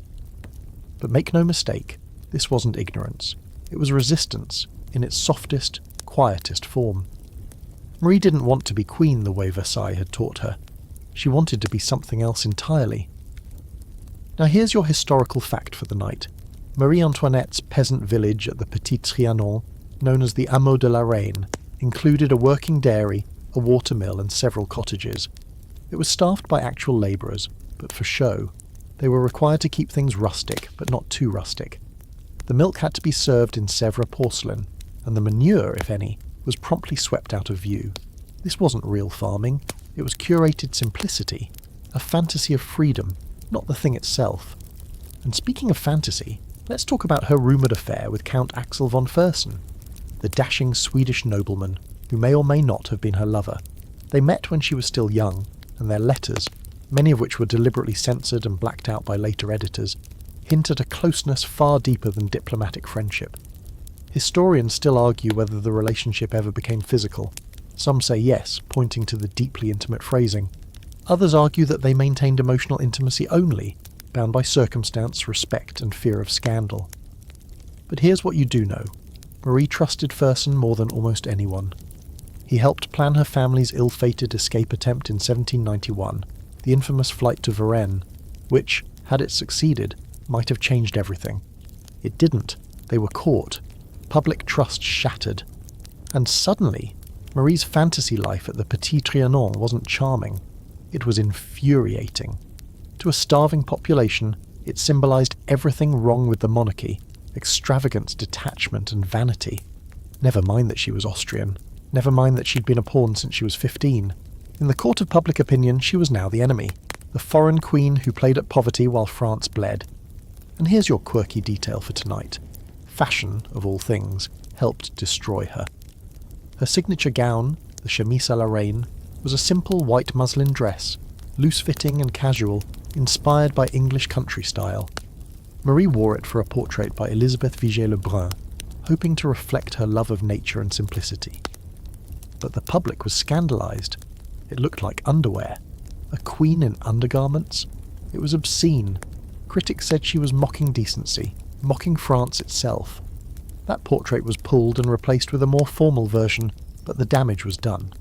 Because that's the truth no one wants to say aloud. A royal woman's body was never just a body. It was a political symbol, a moral compass, a battleground. Every outfit, every pregnancy, every friendship or lover or glance had the potential to shift an empire.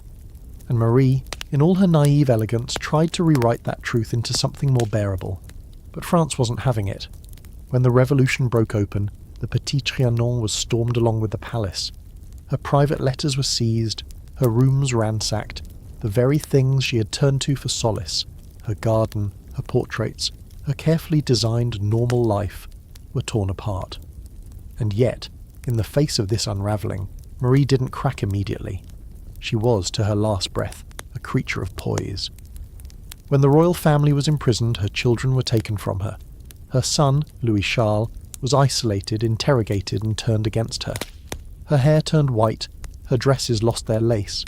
But even in her cell, she wrote with elegant restraint. In her final letter to her sister-in-law, she speaks not of rage, but of forgiveness, dignity as defiance. Her trial, of course, was a farce. She was accused of depleting the national treasury, of treason, of incest.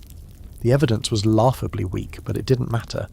She had become a symbol, and symbols are meant to be destroyed. On October 16, 1793, she was taken in a common cart to the scaffold. No carriage, no ceremony. Her hands were tied behind her. Her final words were to the executioner after stepping on his foot. "Pardon me, monsieur, I did not do it on purpose." She was 37. And here's the thing. People still argue about her. Was she vain or victim? Was she foolish or fierce? Historians dig through letters, analyse expenditures, decode diary fragments, but the deeper truth lies somewhere beyond the facts. Marie Antoinette was a woman born into a world that needed her to be useful, not real. And when she tried to be something real, something flawed, playful, imaginative, the world condemned her for it. You stand once more in the gardens of the Petit Trianon. The air is sweet. Birds sing as if nothing ever happened here. But you know better. You see the ghost of a girl in a white muslin dress, laughing beside a painted cow, dreaming of escape, not from duty, from the gaze that never let her breathe. Because for queens like Marie, intimacy wasn't about sex or scandal. It was about having even one place where she could be herself. And that, in the end, was her most unforgivable sin. The crisp sweetness of the Petit Trianon dissolves into something warmer, more mysterious. As the polished stones of Versailles slip away behind you, the scent in the air shifts. Rosewater mingled with oud, cardamom and musk. The geometry of the West is replaced by curves, domes and latticed light. You're entering the Ottoman Empire, and more specifically the imperial harem, a place not just of silk and shadow, but of cold strategy, high-stakes politics, and women who ruled from behind screens so finely carved no man ever saw them coming. Forget what you think you know. The harem isn't a brothel. It's not a room full of belly dancers and erotic grapes. It is an institution, a palace within a palace, and a power centre where thousands of women lived, moved and manipulated the fate of an empire that stretched across 3 continents. And at the centre of it all sits a woman who isn't even allowed outside, the Valide Sultan, the Sultan's mother, the most powerful woman in the Ottoman world. You step into Topkapi Palace, and you're immediately swallowed by the hush of control. This place is quieter than Versailles, but that doesn't mean it's passive. Here, power speaks in low tones. It's layered in silk, veiled in etiquette, passed hand to hand through servants, eunuchs, letters, glances. There are no grand gestures, only perfect timing. And the most dangerous women here? You won't see them coming until it's already too late. Here's your historical fact. The imperial harem wasn't just a holding cell for beautiful women. It was a political institution. Women were educated in poetry, religion, music, politics, and courtly diplomacy. They were brought in as slaves, often Christian girls taken from Eastern Europe, but they could rise. If they pleased the Sultan, bore him sons, or simply survived the ruthless internal ladder, they could become concubines, then consorts, and finally, if their son became Sultan, the Valide Sultan, a queen mother with her own apartments, staff, and absolute authority over the inner court. You meet Kösem Sultan here, one of the most formidable women the empire ever produced. Originally a Greek girl, she entered the harem as a slave, but rose swiftly through intelligence, charm, and unshakable ambition. She became the favourite of Sultan Ahmed I, then mother to multiple sultans.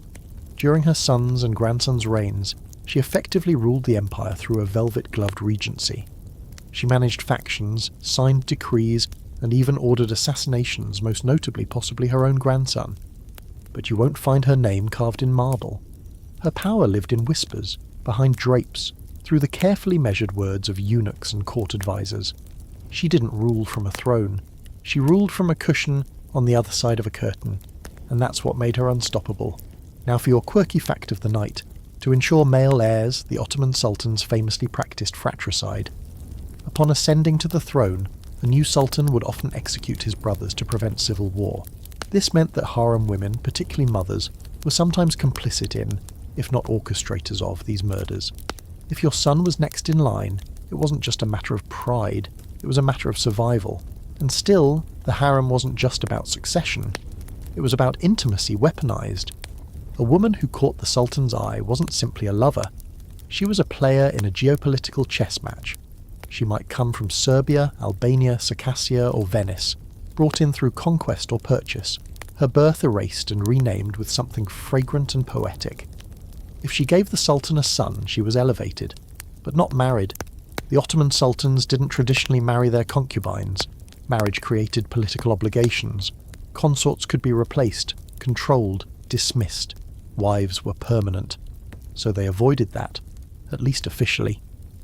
You walk the gardens of Topkapi now, courtyards with fountains so still they seem to listen. Lattice windows hide eyes that watch your every move. Inside, girls sit in long rows, embroidering, singing, learning. They are ranked, rotated, tested. Behind every sweet gesture is a threat. Fail and be exiled. Displease the wrong person and you disappear. The most beautiful, the most clever, and the most adaptable survive. Desire is not a thrill here, it's a qualification. You hear a name whispered in the halls, Roxolana, also known as Hurrem Sultan, a red-haired girl from what is now Ukraine, captured and brought to the harem in the 16th century. She caught the eye of Sultan Suleiman the Magnificent, but unlike the others, she didn't just rise, she rewrote the rules. Suleiman married her, legally, publicly, a scandal. She bore him multiple children and became his chief advisor, even writing to foreign rulers on his behalf. She was hated by many, accused of sorcery, manipulation, even causing the death of Suleiman's first son and closest friend. Historians still argue whether she truly masterminded her rise, or whether Suleiman simply adored her. But the results speak for themselves. She was buried beside him in a royal tomb, the only consort to ever be given that honour. Her influence changed the structure of the harem forever, ushering in the so-called Sultanate of Women, a 130-year era in which royal women were deeply involved in politics and succession. And here's the emotional gut punch. These women, so feared, so powerful, so whispered about, were still, at their core, prisoners. They were not free to leave. They lived their entire lives inside a gilded compound, their bodies used to produce heirs, their fates tied to the whims of the man on the throne. Many never saw their families again. Many died young. Some were buried with fanfare, others were simply forgotten. And yet, they created a secret language of resilience. They wrote poems under pseudonyms. They embroidered stories into cushions and curtains. They passed knowledge from one generation to the next. They were not passive, they were patient. And in a system designed to consume them, some managed to become the very spine of the empire. You stand beneath an arched ceiling now, its tiles glittering with blue and gold. You imagine a young girl arriving for the first time, trembling in silence, eyes wide. She doesn't know it yet, but she might one day control armies. She might choose who lives, who dies, who reigns, or she might simply vanish. Because in the Ottoman harem, femininity wasn't just curated, it was calculated. And the women who mastered that calculation didn't just survive, they silhouetted history from behind a curtain. The soft murmurs of the harem fade into the rustling of grass beneath your feet. The marble gives way to earth, and the scent of oud and rosewater is replaced by smoke, iron, and hot dust. You're no longer hidden behind velvet screens or perfumed corridors. You're outside now, under open sky, where the sun burns higher and the rules bend in different directions. Welcome to Royal Africa, where queens were not just vessels of power, they were power. Where alliances were sealed not only in council but in sweat, blood, and yes, intimacy. You're walking into the courts of women who ruled with swords in their hands and lovers at their sides, and woe to the man who underestimated either.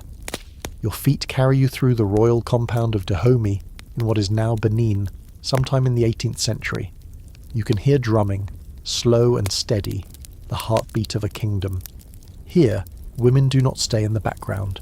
They march, they fight, they command, and at the centre of it all is the Queen Mother, the most powerful political figure in the kingdom, even more powerful than the king in some cases. Yes, you read that right. In Dahomey, the Queen Mother outranked the king's wives, sometimes even the king himself. You're shown a large courtyard where the Mino, also known as the Dahomey Amazons, drill in formation. These women warriors are not a myth. They are a standing military unit, trained, armed, and feared across West Africa. They take vows of celibacy, not because they lack desire, but because their loyalty lies with the crown. Their bodies belong to the kingdom, their allegiance sealed in sweat and iron. It is, in some ways, the inverse of the European model. Here, a woman's intimacy is off limits not because she's chaste, but because she's untouchable. And yet, the court is not devoid of love or longing. Behind the palace walls, the royal women of Dahomey held their own intricate politics of desire. The king had wives, dozens, sometimes hundreds. But these weren't just romantic pairings. They were political arrangements, alliances crafted to solidify loyalty among powerful clans. A wife's status could rise if she bore a child. But more often, her power came from her intellect, her connections, and her ability to navigate court dynamics. You enter the quarters of one such royal woman. She's adorned in coral beads and patterned cotton, her arms inked with sacred markings. She sits beneath a carved wooden screen, smoking slowly from a long pipe. Around her, younger women whisper, adjusting fabrics, arranging her hair. But don't let the scene fool you. This is not leisure. This is strategy. She's a high-ranking consort, perhaps even the cogito, the spiritual and political mother of the king. In Dahomey, her role is vital. She advises, corrects, and even co-governs. Her words hold weight in matters of war, diplomacy, and law. And now for your quirky historical fact. In Dahomey, the king's wives were often forbidden from remarrying after his death, not because of mourning, but because their status was tied permanently to the throne. Some would live the rest of their lives in semi-sacred seclusion. Others transitioned into new roles as counsellors, priestesses, or educators within the palace system. A few even became political matchmakers, arranging future alliances for younger women based on intimate knowledge of what men could and couldn't handle. But Dahomey wasn't the only kingdom where royal women wielded both power and desire. Further east in Ethiopia, you meet Empress Taytu Betul, the late 19th century wife of Emperor Menelik II. Taytu wasn't a decorative empress, she was a firebrand. She was known for her intelligence, her temper, and her unapologetic dominance in court affairs. She co-founded the capital, Addis Ababa, and when Italy tried to sneak colonial control through a treaty, she was one of the few who read it, recognised the deception, and ripped it up. Taytu openly challenged European diplomats, commanded her own troops at the Battle of Adwa, and famously told her husband, "If you're too weak to defend Ethiopia, I will take your place." A queen who didn't just use her intimacy for influence, she made no distinction between her voice as a wife and her power as a ruler, and that blurred line, it terrified everyone. You notice something unique in her court. The women are not hidden, they are present, at audiences, in strategy sessions, in ceremonies, and they are not just there for show. These women hold land, they lead churches, they negotiate with foreign envoys. In the Ethiopian Orthodox tradition, queens were often seen as spiritually equal to their kings, Mary to their Christ, reflecting a theological framework that made room for feminine authority. But it didn't make things easy. Taytu had enemies, men who thought her arrogant, diplomats who accused her of being too involved. Even her own husband sometimes flinched at her boldness. But she held her ground until the very end, remaining active in court even after Menelik's health declined. She tried, unsuccessfully, to maintain control as regent, but internal politics, led by men threatened by her influence, pushed her into exile. Still, her impact was permanent. Ethiopian girls would be named after her for generations. Stories of her sharp tongue, her military acumen, and her fierce devotion would become part of national memory. She never apologised for her fire, and maybe that's why the men tried so hard to smother it. Now for the open scholarly debate. Were African royal women inherently more empowered than their European or Asian counterparts? Or are we romanticising specific exceptions? Some scholars argue that in matrilineal societies like the Ashanti or the Akan, women had legitimate political clout, sometimes even inheritance rights. Others caution that power was often symbolic, and practical authority still rested in male hands. The truth is murkier, sitting somewhere between cultural variation and historical distortion. Back in Dahomey, the sun is setting. The Queen Mother steps into the courtyard. The warriors part to let her pass. She says nothing, but everyone moves.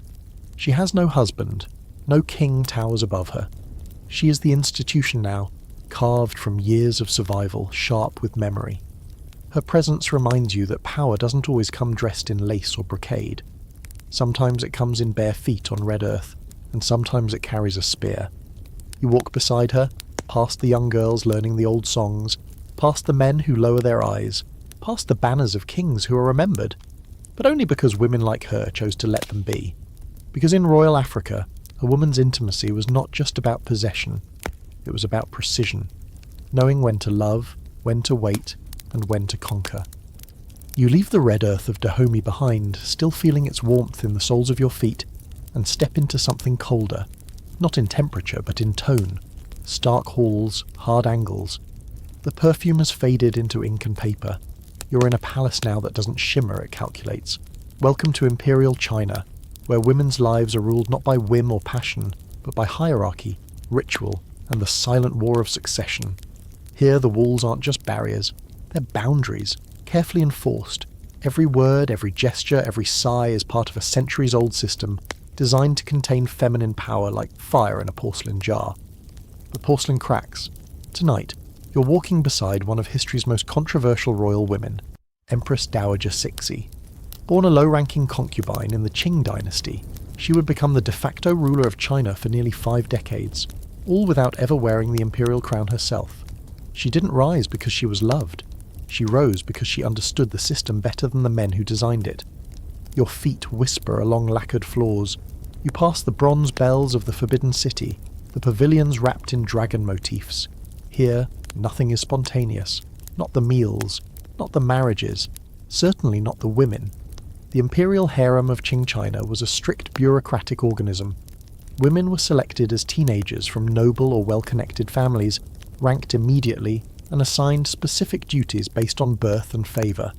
Sex wasn't a right. It was a duty, scheduled by court astrologers and logged in elaborate records. A woman's intimacy wasn't hers. It was the empire's. Cixi entered this world at 16, chosen as a concubine for Empress Yanfeng, one of dozens. But she was clever. She learned Manchu. She studied court etiquette with terrifying precision. And when she bore the emperor's only surviving son, she didn't just climb the ranks. She found herself holding the keys to the dynasty's future. Here's your historical fact.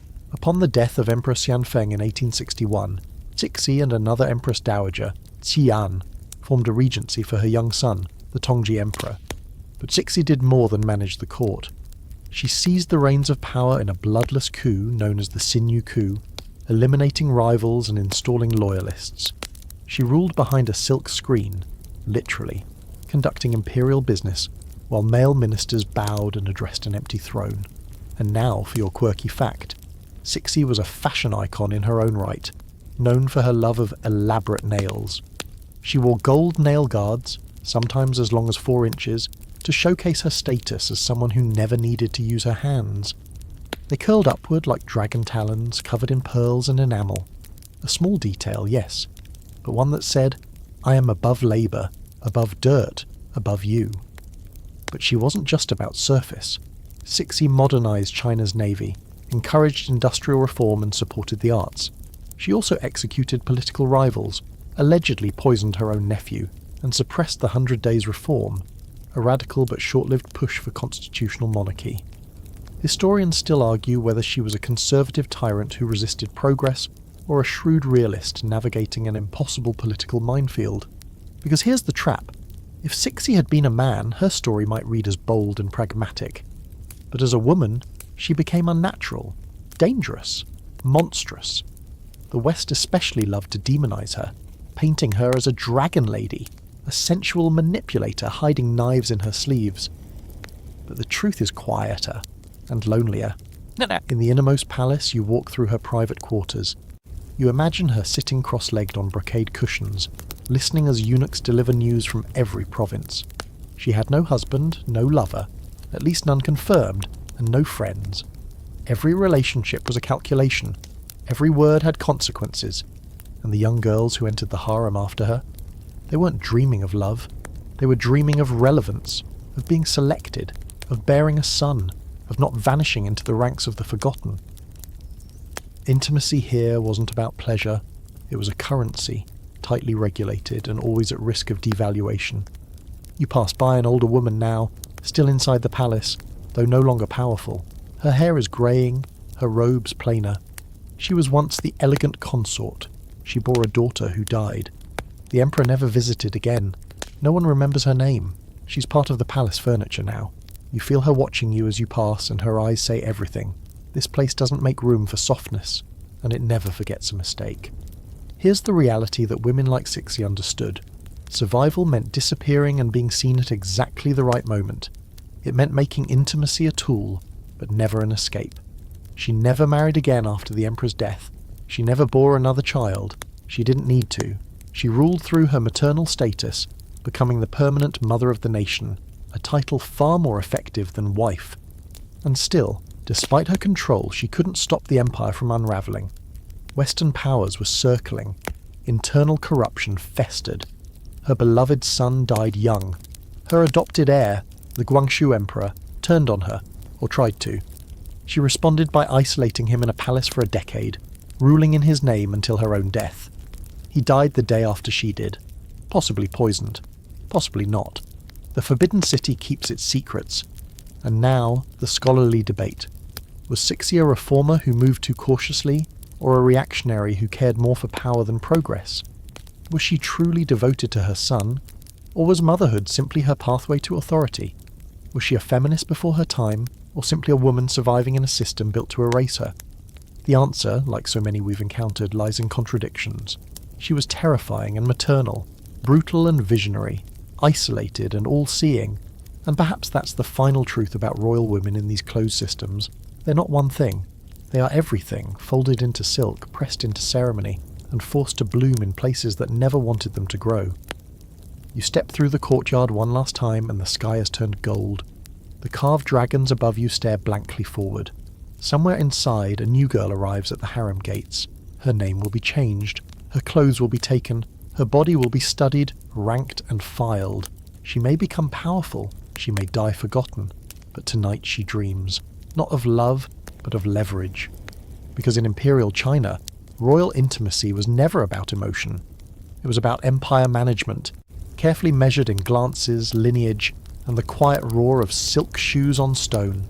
The silence of the Forbidden City softens behind you, and your feet now touch something that feels lighter. Warmer air, looser cloth, and the gentle scent of crushed jasmine underfoot. You've moved east again, but not by much. Now you're in Heian, Japan, over 1,000 years ago, when poetry was currency, calligraphy was flirtation, and royal intimacy unfolded behind bamboo screens under the gentle brush of a fan. This is not a world of public coronations or overt declarations. This is a world of whispers, where a single folded letter could begin or end an empire of emotions. You're standing now in the polished halls of the imperial palace in Kyoto, among the aristocratic elite of the 10th century. The emperor is, technically, the centre of it all, but really the court is run on paper and silk, managed by ladies-in-waiting with better education than most of the men, and an understanding of human psychology so sharp it could cut rice paper. And among them, gliding down the corridor in a kimono so long it trails behind her like moonlight, is Murasaki Shikibu, court lady, scholar, and the woman credited with writing the world's first novel, The Tale of Genji. But Murasaki didn't just invent a literary genre. She cracked open the interior lives of royal women who had, until then, existed only as symbols, wives, consorts, concubines. Now, through her, they breathed.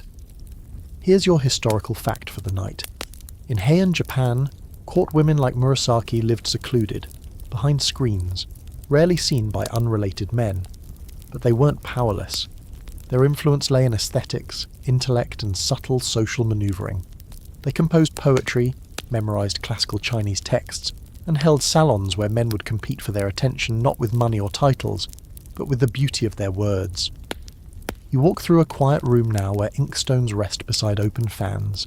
The calligraphy is breathtaking, delicate, intentional, and emotional. Here, a poem is an offering, a seduction, a threat. A well-placed verse could elevate a woman's position in court or signal the end of a relationship. And while intimacy in Heian, Japan often involved sex, it was rarely discussed directly. The ritual was everything. Which brings us to the structure of romantic life here. Court men were allowed multiple wives and concubines, but love affairs were often discreet and poetic, more a dance than a conquest. A man would arrive at night, unseen, guided to the woman's rooms. If accepted, he might stay until dawn. In the morning, he would compose a poem and send it to her. If she responded with equal grace, the relationship could blossom. If not, it ended, quietly and often publicly humiliating. And here's your quirky fact of the evening. The length of a woman's sleeve could indicate her status and maturity. Longer sleeves signalled youth and flirtation. A flick of the sleeve could signal disinterest, or, depending on the timing, deep affection. It was courtship in gestures. Even the colour of layers in a kimono ensemble was coded, often seasonally coordinated to demonstrate intelligence and taste. In this world, fashion was language, but behind the beauty there was hierarchy. The emperor's consorts were ranked. Primary wives, or empresses, at the top, down through concubines, companions and attendants. A woman's worth often hinged on whether she bore a child, particularly a male heir. The mother of the future emperor would gain enormous influence, regardless of her original rank. But it was a gamble. Childbirth was risky, and if a child died, or never came, the woman's position could collapse. You turn a corner into a shaded courtyard where women sit cross-legged painting fans and composing letters. Among them might be Lady Sei Shonagon, another court lady and rival to Murasaki. She wrote The Pillow Book, a stunning collection of musings, observations and private thoughts. It's witty, sharp and deeply revealing. In it, you find notes like things that make one's heart beat faster, or things that are elegant, hinting at a world where emotional nuance held more value than outright declarations. Historians still debate whether Murasaki and Sei ever truly crossed paths, if their rivalry was real or literary fiction. But they represent something rare in ancient history. Educated women with recorded voices navigating court life not with swords or scandal, but with wit and style sharp enough to rewrite history in ink. Yet there's sadness here too. These women, for all their influence, were still confined. Literally. The screens that surrounded them were physical and symbolic. They could not walk freely outside palace grounds. They rarely saw the men they loved in daylight, and while their words survived, their names often didn't. Murasaki was likely a pen name. Shikibu refers to her father's job in the Ministry of Ceremonial. Her given name has been lost. For a woman of her intellect and impact, that silence is deafening. So here's the scholarly debate. Was high-end court life liberating for women, giving them artistic power in a world that valued beauty and poetry? Or was it simply another gilded prison? Some argue that these women had more cultural agency than their European counterparts. Others point out that their voices survived mostly by accident, and that their physical confinement and dependency on men remained absolute. You watch the breeze lift a ribbon from one woman's sleeve. She reaches, catches it gently, and continues painting. Her life may be arranged by rituals and rules, but in the curve of her brushstroke there's rebellion. In her poem there's longing. In the way she shifts her gaze just slightly when a name is mentioned, there's memory. Because even here, especially here, intimacy was power.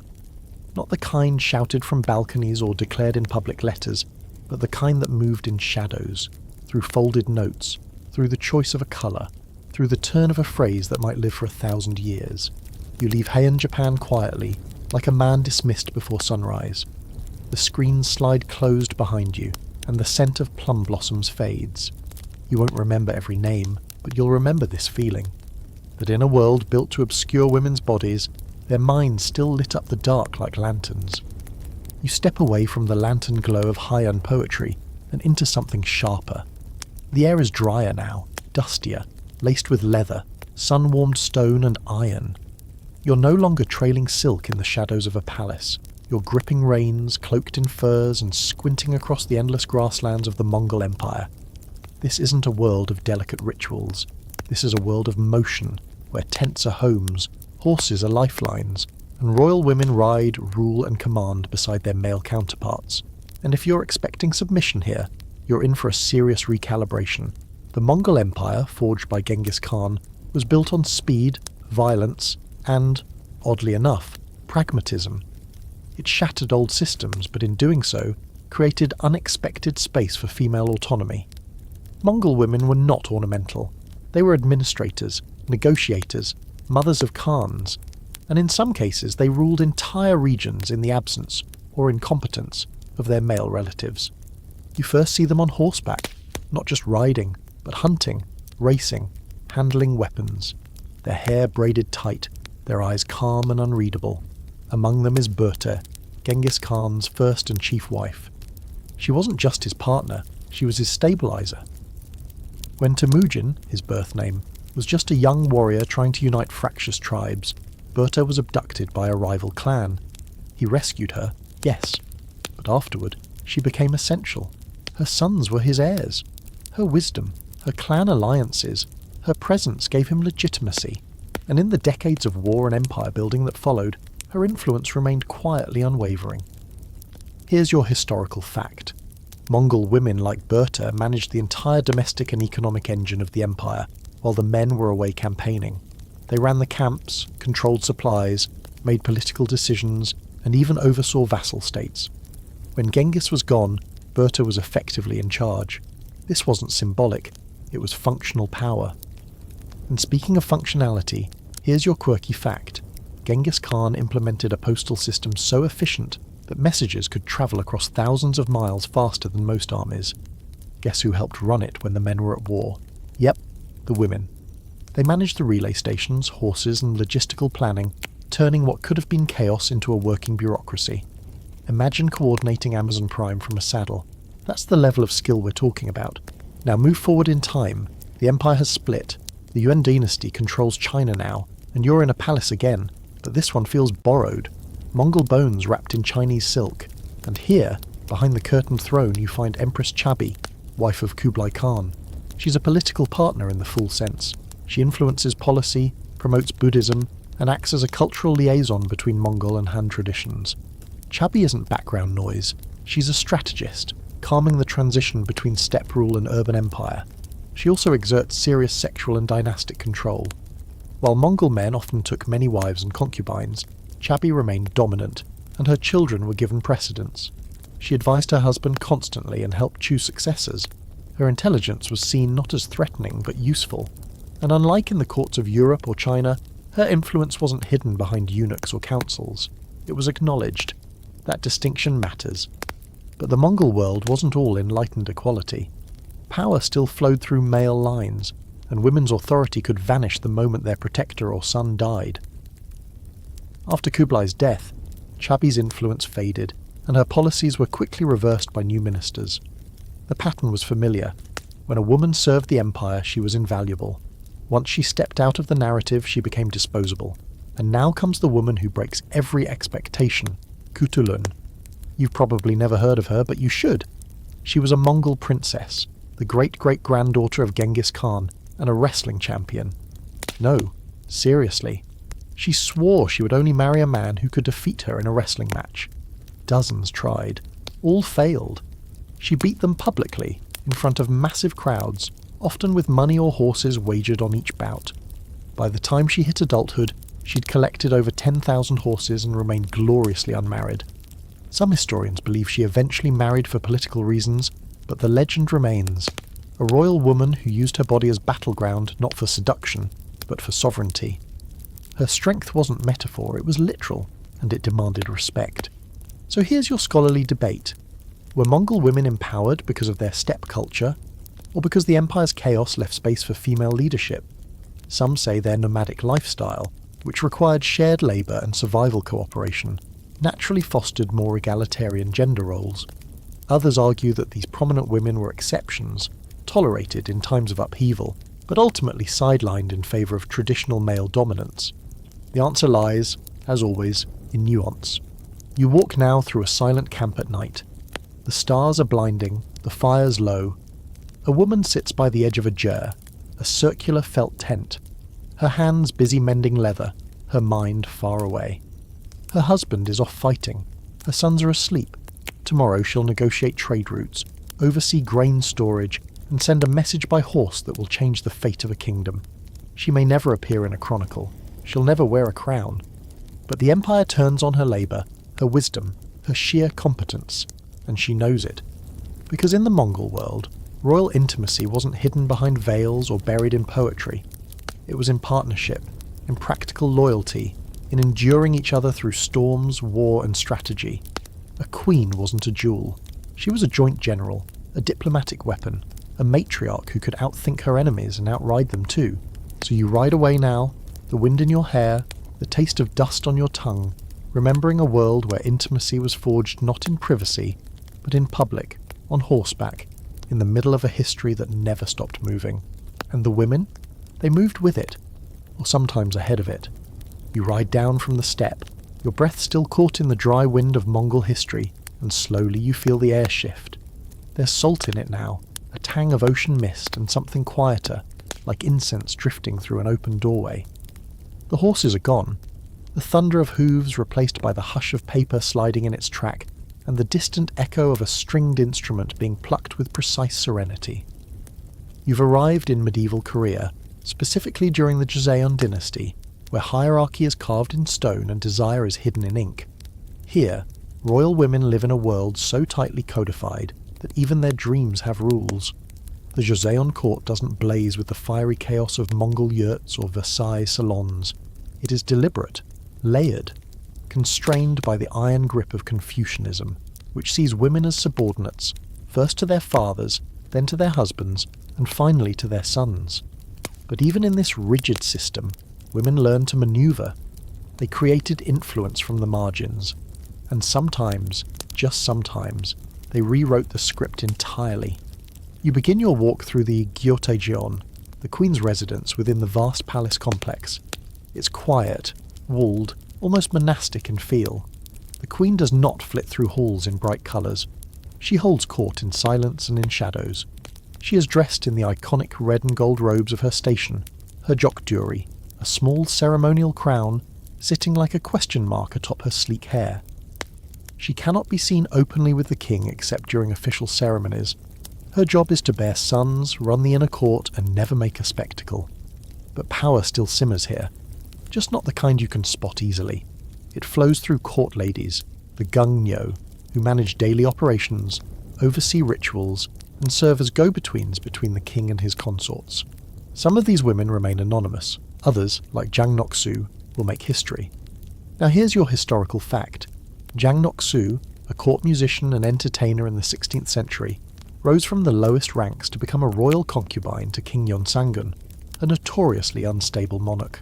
She wielded enormous influence over him, so much so that historians accuse her of encouraging his most violent and paranoid impulses.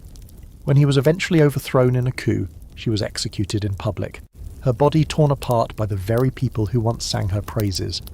And yet in her ascent she exposed the fragile balance of royal intimacy in Joseon society. The queen was revered, but often politically powerless.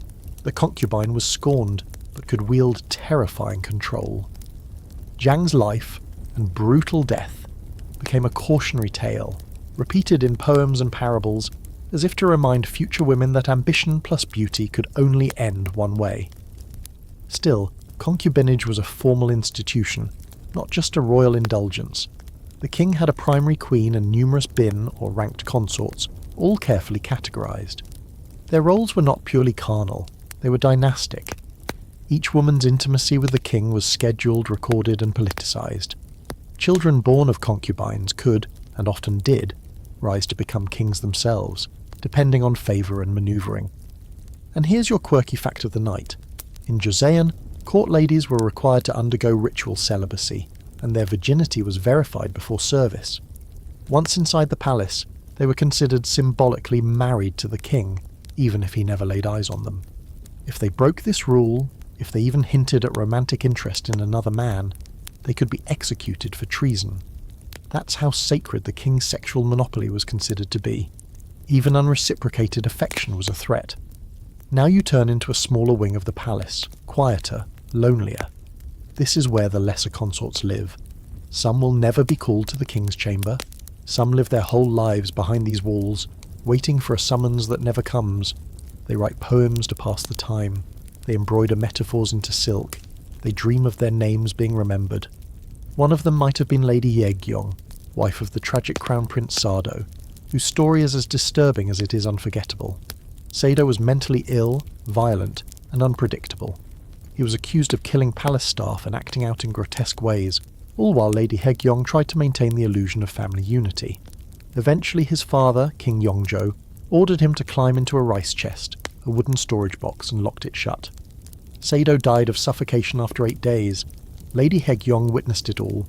Years later she wrote her memoirs. In them, she detailed the unbearable tension of palace life, the horrors of her husband's decline, and the impossible choices she had to make to protect her son, the future king. Her words are raw, unapologetic, and deeply human, and in that rare act of a royal woman writing her truth, you glimpse something almost forbidden in Joseon, unfiltered female perspective. Here's the scholarly debate. Were Joseon royal women as powerless as the law made them, or did their proximity to the private sphere give them a different kind of authority? Some historians argue that women like queens, dowagers, and concubines were soft power figures, able to influence through children, court ladies, and informal channels. Others maintain that the strict Confucian framework reduced them to pawns, their moments of agency fleeting and exceptional. As always, the truth lies in the daily contradictions. You see it in a queen who can't speak openly to her husband, but can exile her enemies with a single whispered word. You see it in a concubine who cannot appear in public, but whose child may wear the crown. You see it in poems that survive centuries, written in ink that should have vanished. You walk past the Sungwajeon, the royal bedroom now empty, but still echoing with ritual. Even here, the act of intimacy was a performance, observed by attendants, recorded for posterity, sometimes even manipulated for political gain. Love? Rare. Desire? Controlled. But power? Always lurking beneath the covers. The sun sets on the tiled roofs of the palace, casting long shadows over the courtyard stones. Somewhere, a girl is being dressed for her first night with the king. She has been instructed not to speak, not to resist, not to expect. But she may be clever. She may outlast her rivals. She may one day write her name into the margins of history. Because in Joseon Korea, royal intimacy wasn't romantic. It was regulated, rehearsed, and ruthlessly remembered. And the women, they learned how to survive inside a script that was never written for their voices, but sometimes still carried their words.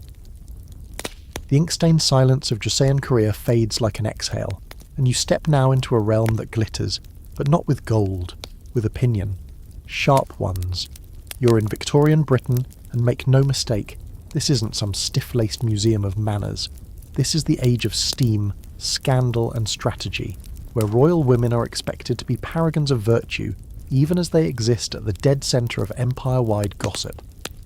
Welcome to the velvet-tufted paradox where a queen could rule a quarter of the globe, and still be judged for how many kids she had, how often she smiled, and whether her skirts were too wide.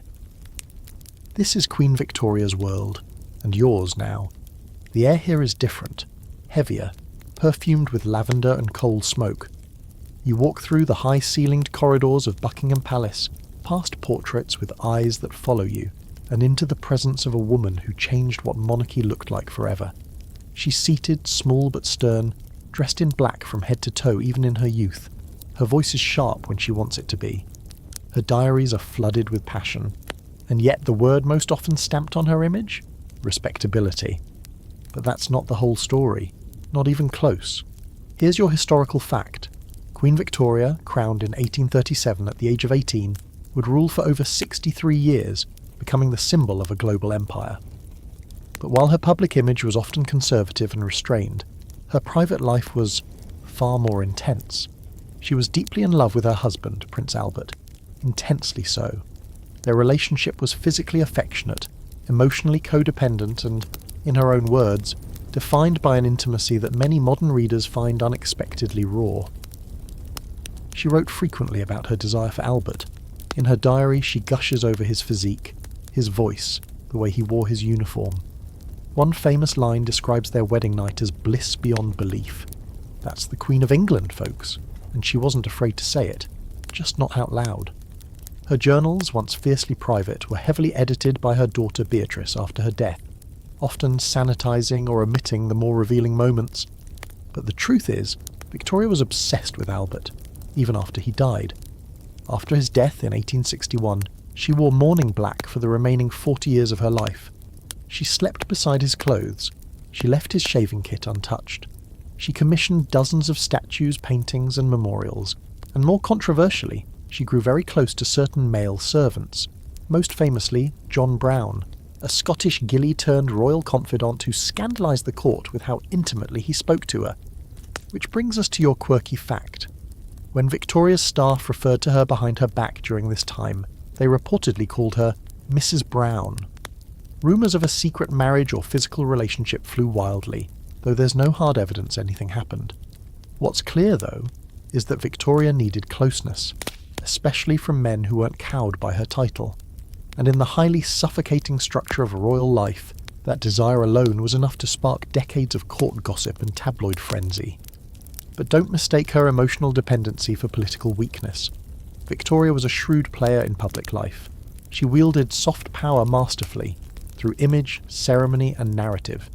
She became the grandmother of Europe, marrying her children into royal families across the continent. She popularised the white wedding dress.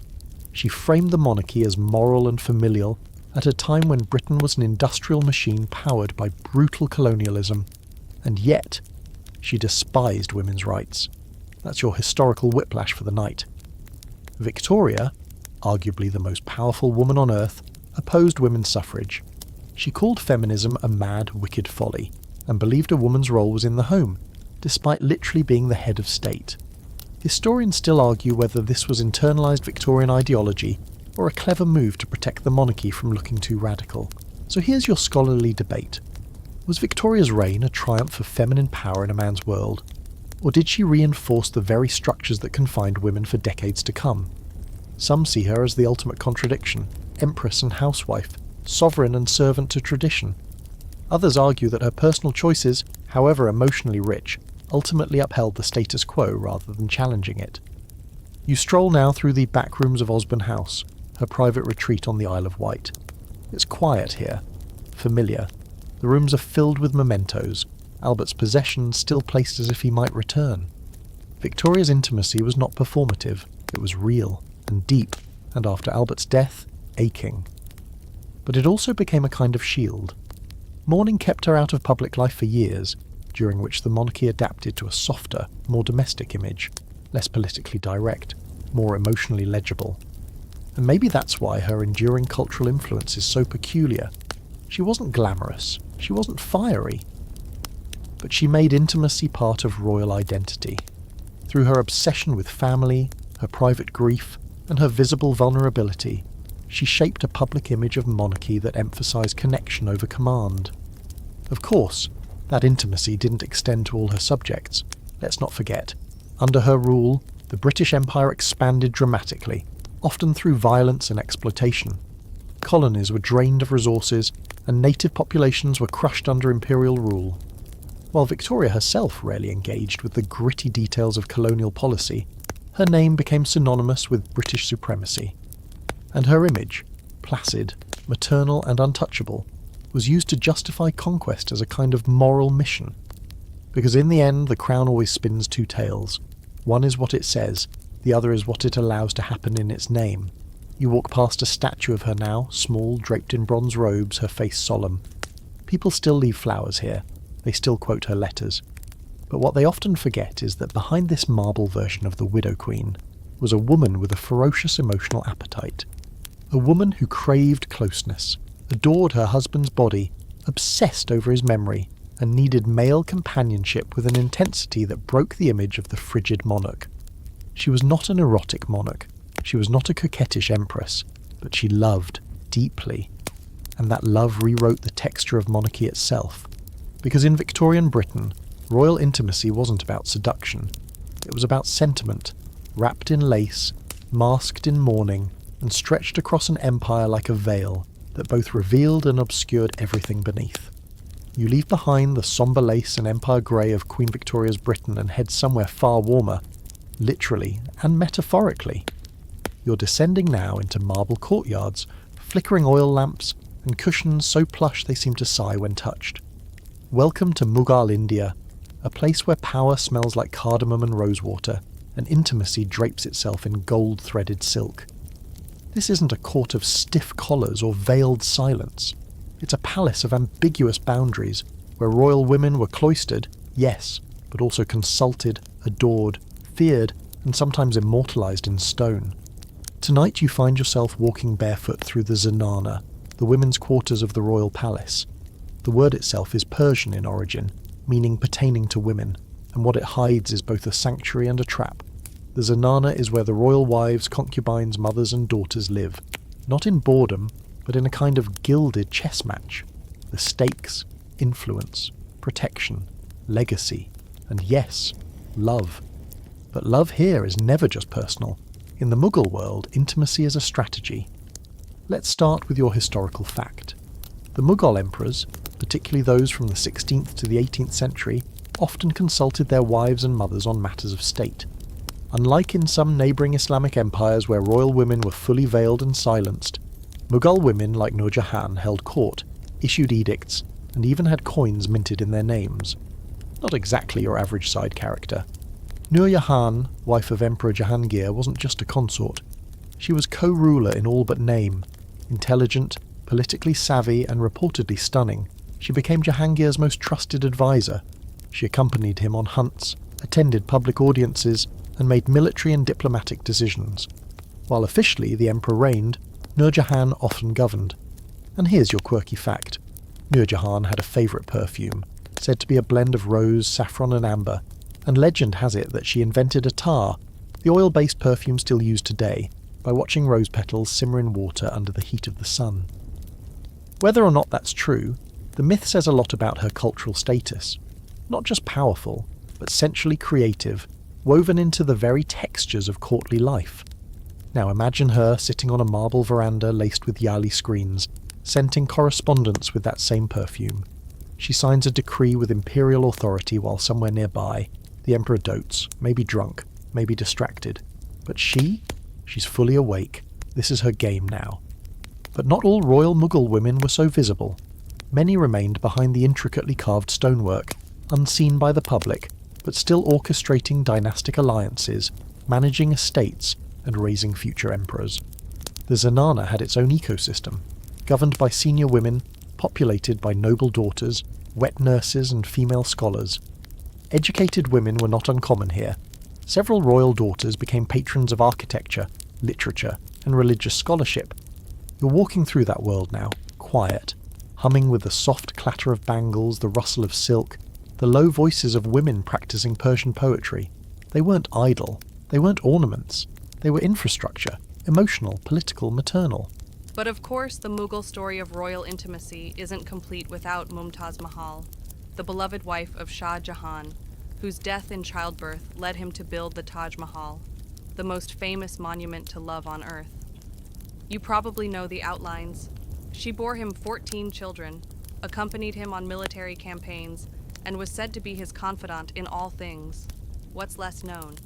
That she also served as his political counselor, helping mediate between factions within the court. Her influence was not just personal, it was administrative. So when she died in 1631, he didn't just lose a wife, he lost a partner. The Taj Mahal isn't just a tribute to romance. It's an imperial mourning project, funded by an empire that taxed its peasants heavily, even as the white marble dome rose against the sky. Now let's step into the scholarly debate.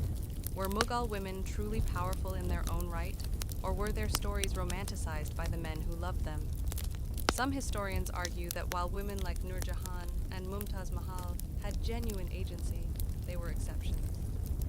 Others point to the frequency with which women appear in imperial records, consulted on governance, honored in poetry, even buried in state mausoleums, as evidence of a broader female role in shaping the empire. And what about sexual power? That's trickier. The Mughal emperor often had multiple wives and concubines, selected through marriage alliances, and sometimes sheer preference. But among them, certain women held emotional monopoly, like Nur Jahan and Mumtaz. Their access to the emperor meant they could shift policy, grant favors, and block rivals. In the Zenana, intimacy was both weapon and shield. But there was danger too. When a royal woman lost favor, she didn't just fall socially, she vanished. Some were quietly exiled to secondary palaces. Others lived out their days under surveillance, their letters censored, their stories erased. And a few, well, you hear rumors. One woman, once beloved, supposedly drowned in a river under uncertain circumstances. Another was confined for decades, her name never spoken again. Because even in a world that praised feminine wisdom and spiritual beauty, there was only one throne, and too much influence from behind a veil. That made people nervous. You walk now through the gardens of Shalimar Bagh, built by another Mughal emperor, designed for royal women to rest, socialize, and observe. The scent of jasmine is thick in the air. You see painted tiles, scenes of lovers exchanging glances, birds mid-flight, poetry etched in marble. These are not just symbols, they are the emotional blueprint of court life. But don't let the beauty fool you. Behind those soft depictions is a constant tension. A queen consort jostling for position with a newer, younger favorite. a mother protecting her son's claim to the throne from jealous uncles, a sister mediating between brothers before a war breaks out. The empire's greatest battles often began in the zenana, long before swords were ever drawn. And as you leave the palace, the music of a santur follows you out, bright, repeating, a little haunting. Somewhere, another Nur Jahan might be rising. Somewhere, another consort is preparing her child to become the next Padshah. You won't see her name on every coin, but you'll feel her fingerprints on every corner of the empire. Because in Mughal India, royal intimacy was not private. It was palatial, meticulously curated, and constantly leveraged. Worn like a necklace, used like a dagger, and remembered like a dream you're not sure was yours to begin with. The white marble domes of the Mughal world fade behind you like the memory of incense, faint but lingering. Now you're stepping into a palace with clean lines and cold edges, where tradition is cloaked in modern uniforms and intimacy is still a currency, just traded more discreetly. You've arrived in the 20th century. Welcome to the world of modern monarchies, where royal women still play the game, but now it's televised, archived, tweeted, analyzed to exhaustion. You're no longer looking at veiled queens behind carved screens. Now they smile from balconies, appear in documentaries, and still are trapped in palaces not quite of their own making. Your first stop is Windsor Castle, or maybe Balmoral, or Buckingham Palace. They start to blur. This is Queen Elizabeth II's domain. She ruled from 1952 until 2022, longer than any British monarch before her, and through an age of atomic bombs, Beatlemania, and Brexit. And yet, for all the history she lived through, the one thing the world never stopped speculating about was her marriage. Let's begin with your historical fact. Elizabeth met Prince Philip when she was 13, fell in love with him almost instantly, and married him at 21. Their marriage lasted over 73 years. But it wasn't a fairy tale. It was a cold-blooded merger of state and affection, shaped by protocol and domestic submission. She became queen just 5 years in, and suddenly, the man she'd called her rock now had to walk 3 paces behind her in public. The emotional math of that never quite added up. Elizabeth rarely, if ever, showed public emotion, but privately, their relationship was full of tension, loyalty, and reportedly some early infidelity. Prince Philip was known to be flirtatious. There were whispers, always whispers, but nothing was ever confirmed. Still, Elizabeth never once allowed their marriage to crack in the public eye. Her face became the monarchy's poker mask, even in grief. Now for your quirky fact, Queen Elizabeth traveled with her own supply of blood. Yes, you read that correctly. When touring abroad, her staff carried royal blood in case she needed an emergency transfusion. That's how tightly controlled her presence was, not just emotionally, but biologically. Royal intimacy was no longer just about who you loved. It was about how your body might be preserved for the public good. But let's shift from Elizabeth's quiet stoicism to a far more volatile name, Princess Diana. If Elizabeth represented the duty-bound fortress, Diana was the fragile rebellion that cracked it wide open. When Diana married Prince Charles in 1981, it was a spectacle, a live broadcast fairy tale with a dress the size of a parachute, and a future queen, supposedly, in the making. Except it wasn't a love story, not even close. Diana was 19, Charles was 32, and still very much emotionally entangled with Camilla Parker Bowles, his longtime confidant and lover. The marriage was doomed before the cake was cut. But Diana, at first, didn't know that. She tried. She tried to mold herself into the perfect royal wife, photogenic, graceful, obedient. But she was also intelligent, emotionally attuned, and increasingly aware that she had been cast as a symbol rather than a partner. And that's where the old story of royal intimacy shattered into something new. Here's your historical flashpoint. In 1992, Diana and Charles separated. In 1995, Diana gave a BBC interview where she famously said, "There were 3 of us in this marriage, so it was a bit crowded." The monarchy reeled. The world cheered. A royal woman had gone off script and used her pain, her loneliness, and her popularity as a weapon. The press called her the People's Princess, but let's be clear, she was also a woman devastated by betrayal, eating disorders, and manipulation. Her emotional openness was radical in a family built on repression. Her desire to be loved, to be heard, to be enough shook the palace walls. And yet the tragedy is that even as she reclaimed control of her voice, she lost control of the narrative. Paparazzi hounded her. Tabloids dissected every outfit, every boyfriend, every facial expression. When she died in a car crash in 1997, chased by photographers through a Paris tunnel, the public reaction was volcanic. People wept openly in the streets. They piled flowers outside Buckingham Palace, and they asked a question never spoken during Elizabeth's reign. What does grief look like in a queen? Because Elizabeth didn't cry. She waited. She wore black. She made a speech, measured, proper. The monarchy, shaken, recalibrated.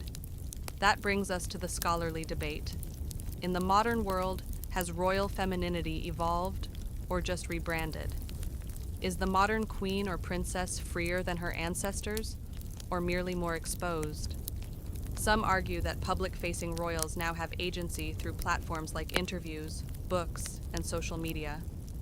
Others point out that this visibility comes with its own chains, expectations of perfection, decorum, and likability that still confine women to emotional servitude. You take a moment in the Kensington Palace Gardens, where Diana once walked.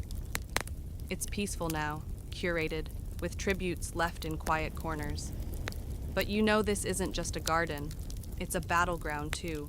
A place where legacy is staged, where people argue over memory, where flowers hide fury.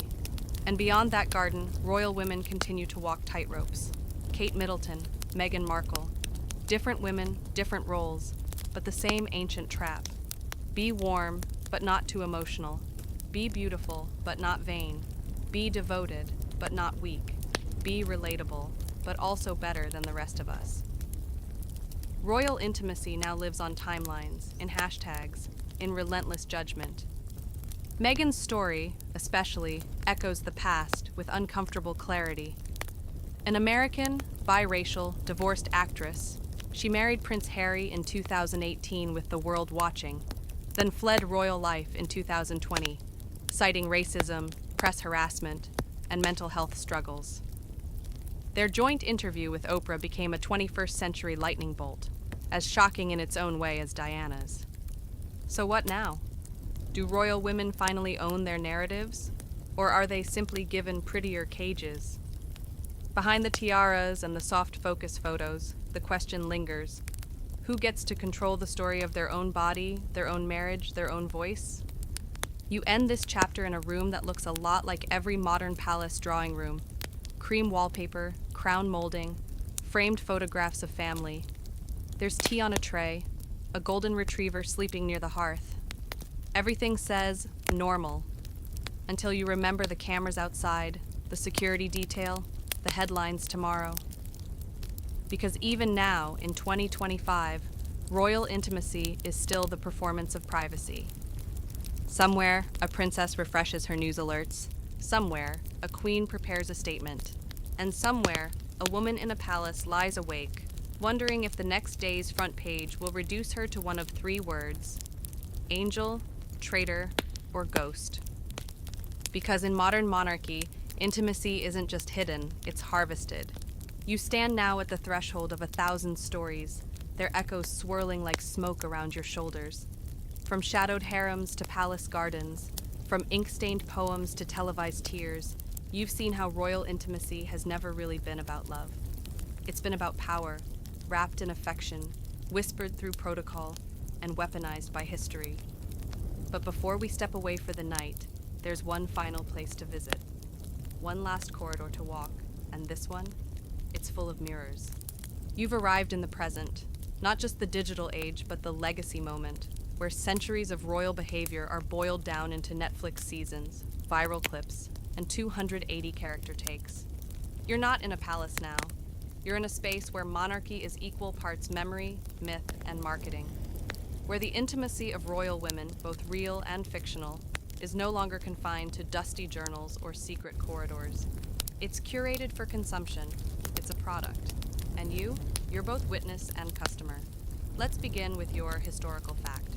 In the last 20 years, more queens, princesses, and royal consorts have left their roles voluntarily than at any time in history.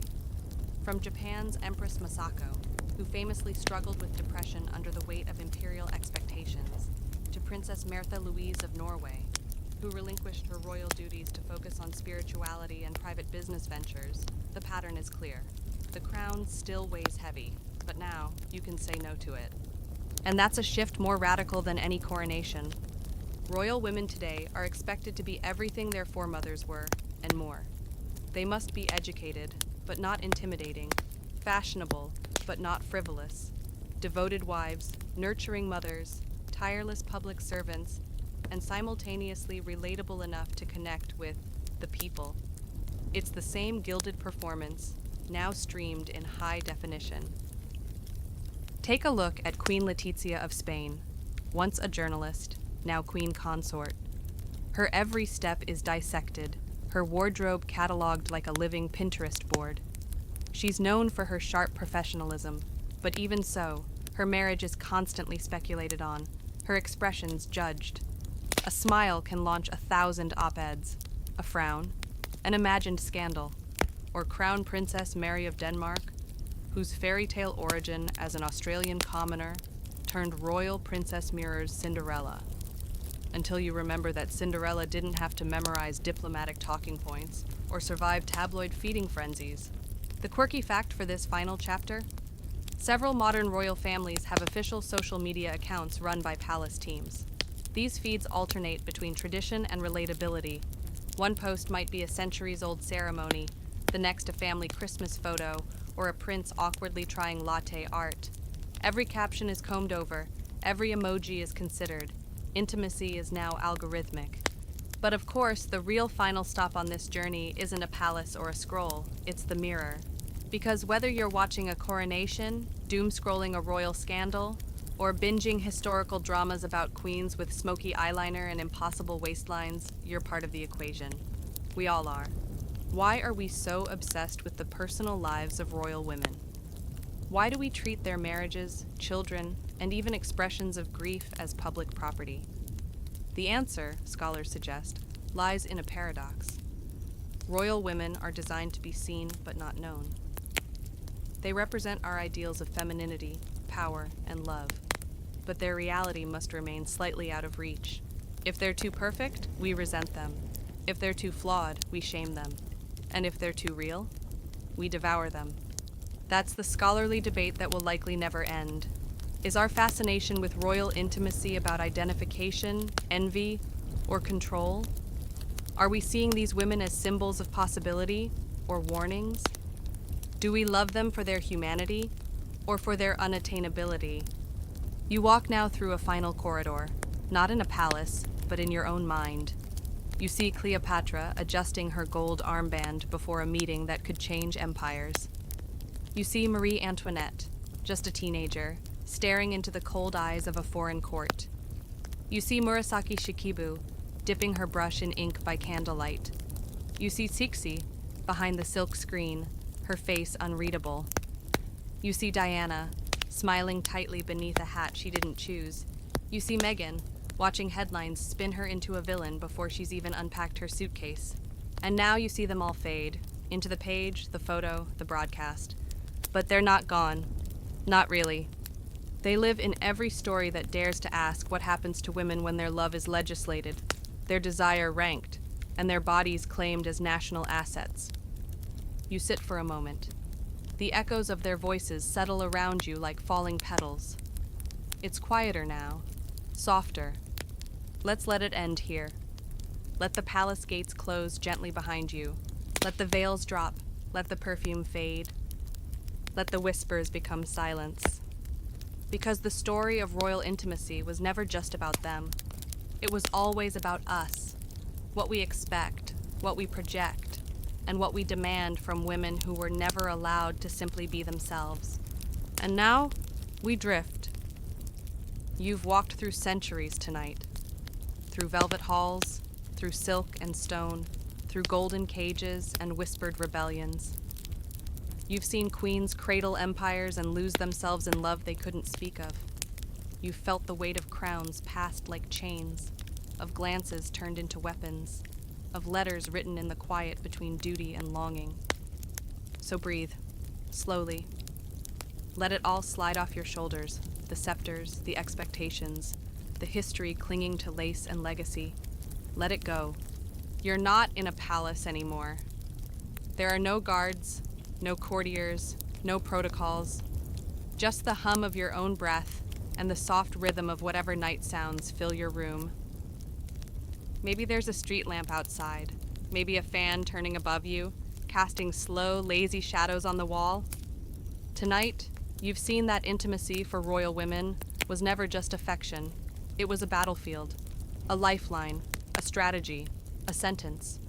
But here, now, you're allowed to just feel what you feel. No rankings, no titles, no cameras. Close your eyes. Think of a garden somewhere, still blooming after everyone has gone. Think of a queen, somewhere, finally exhaling with no one watching. Think of a girl who was never meant to rule, laughing quietly to herself in the dark. Let them rest. Let you rest. You made it through the silk, the scandal, the centuries, and you probably shouldn't have survived all of it, honestly.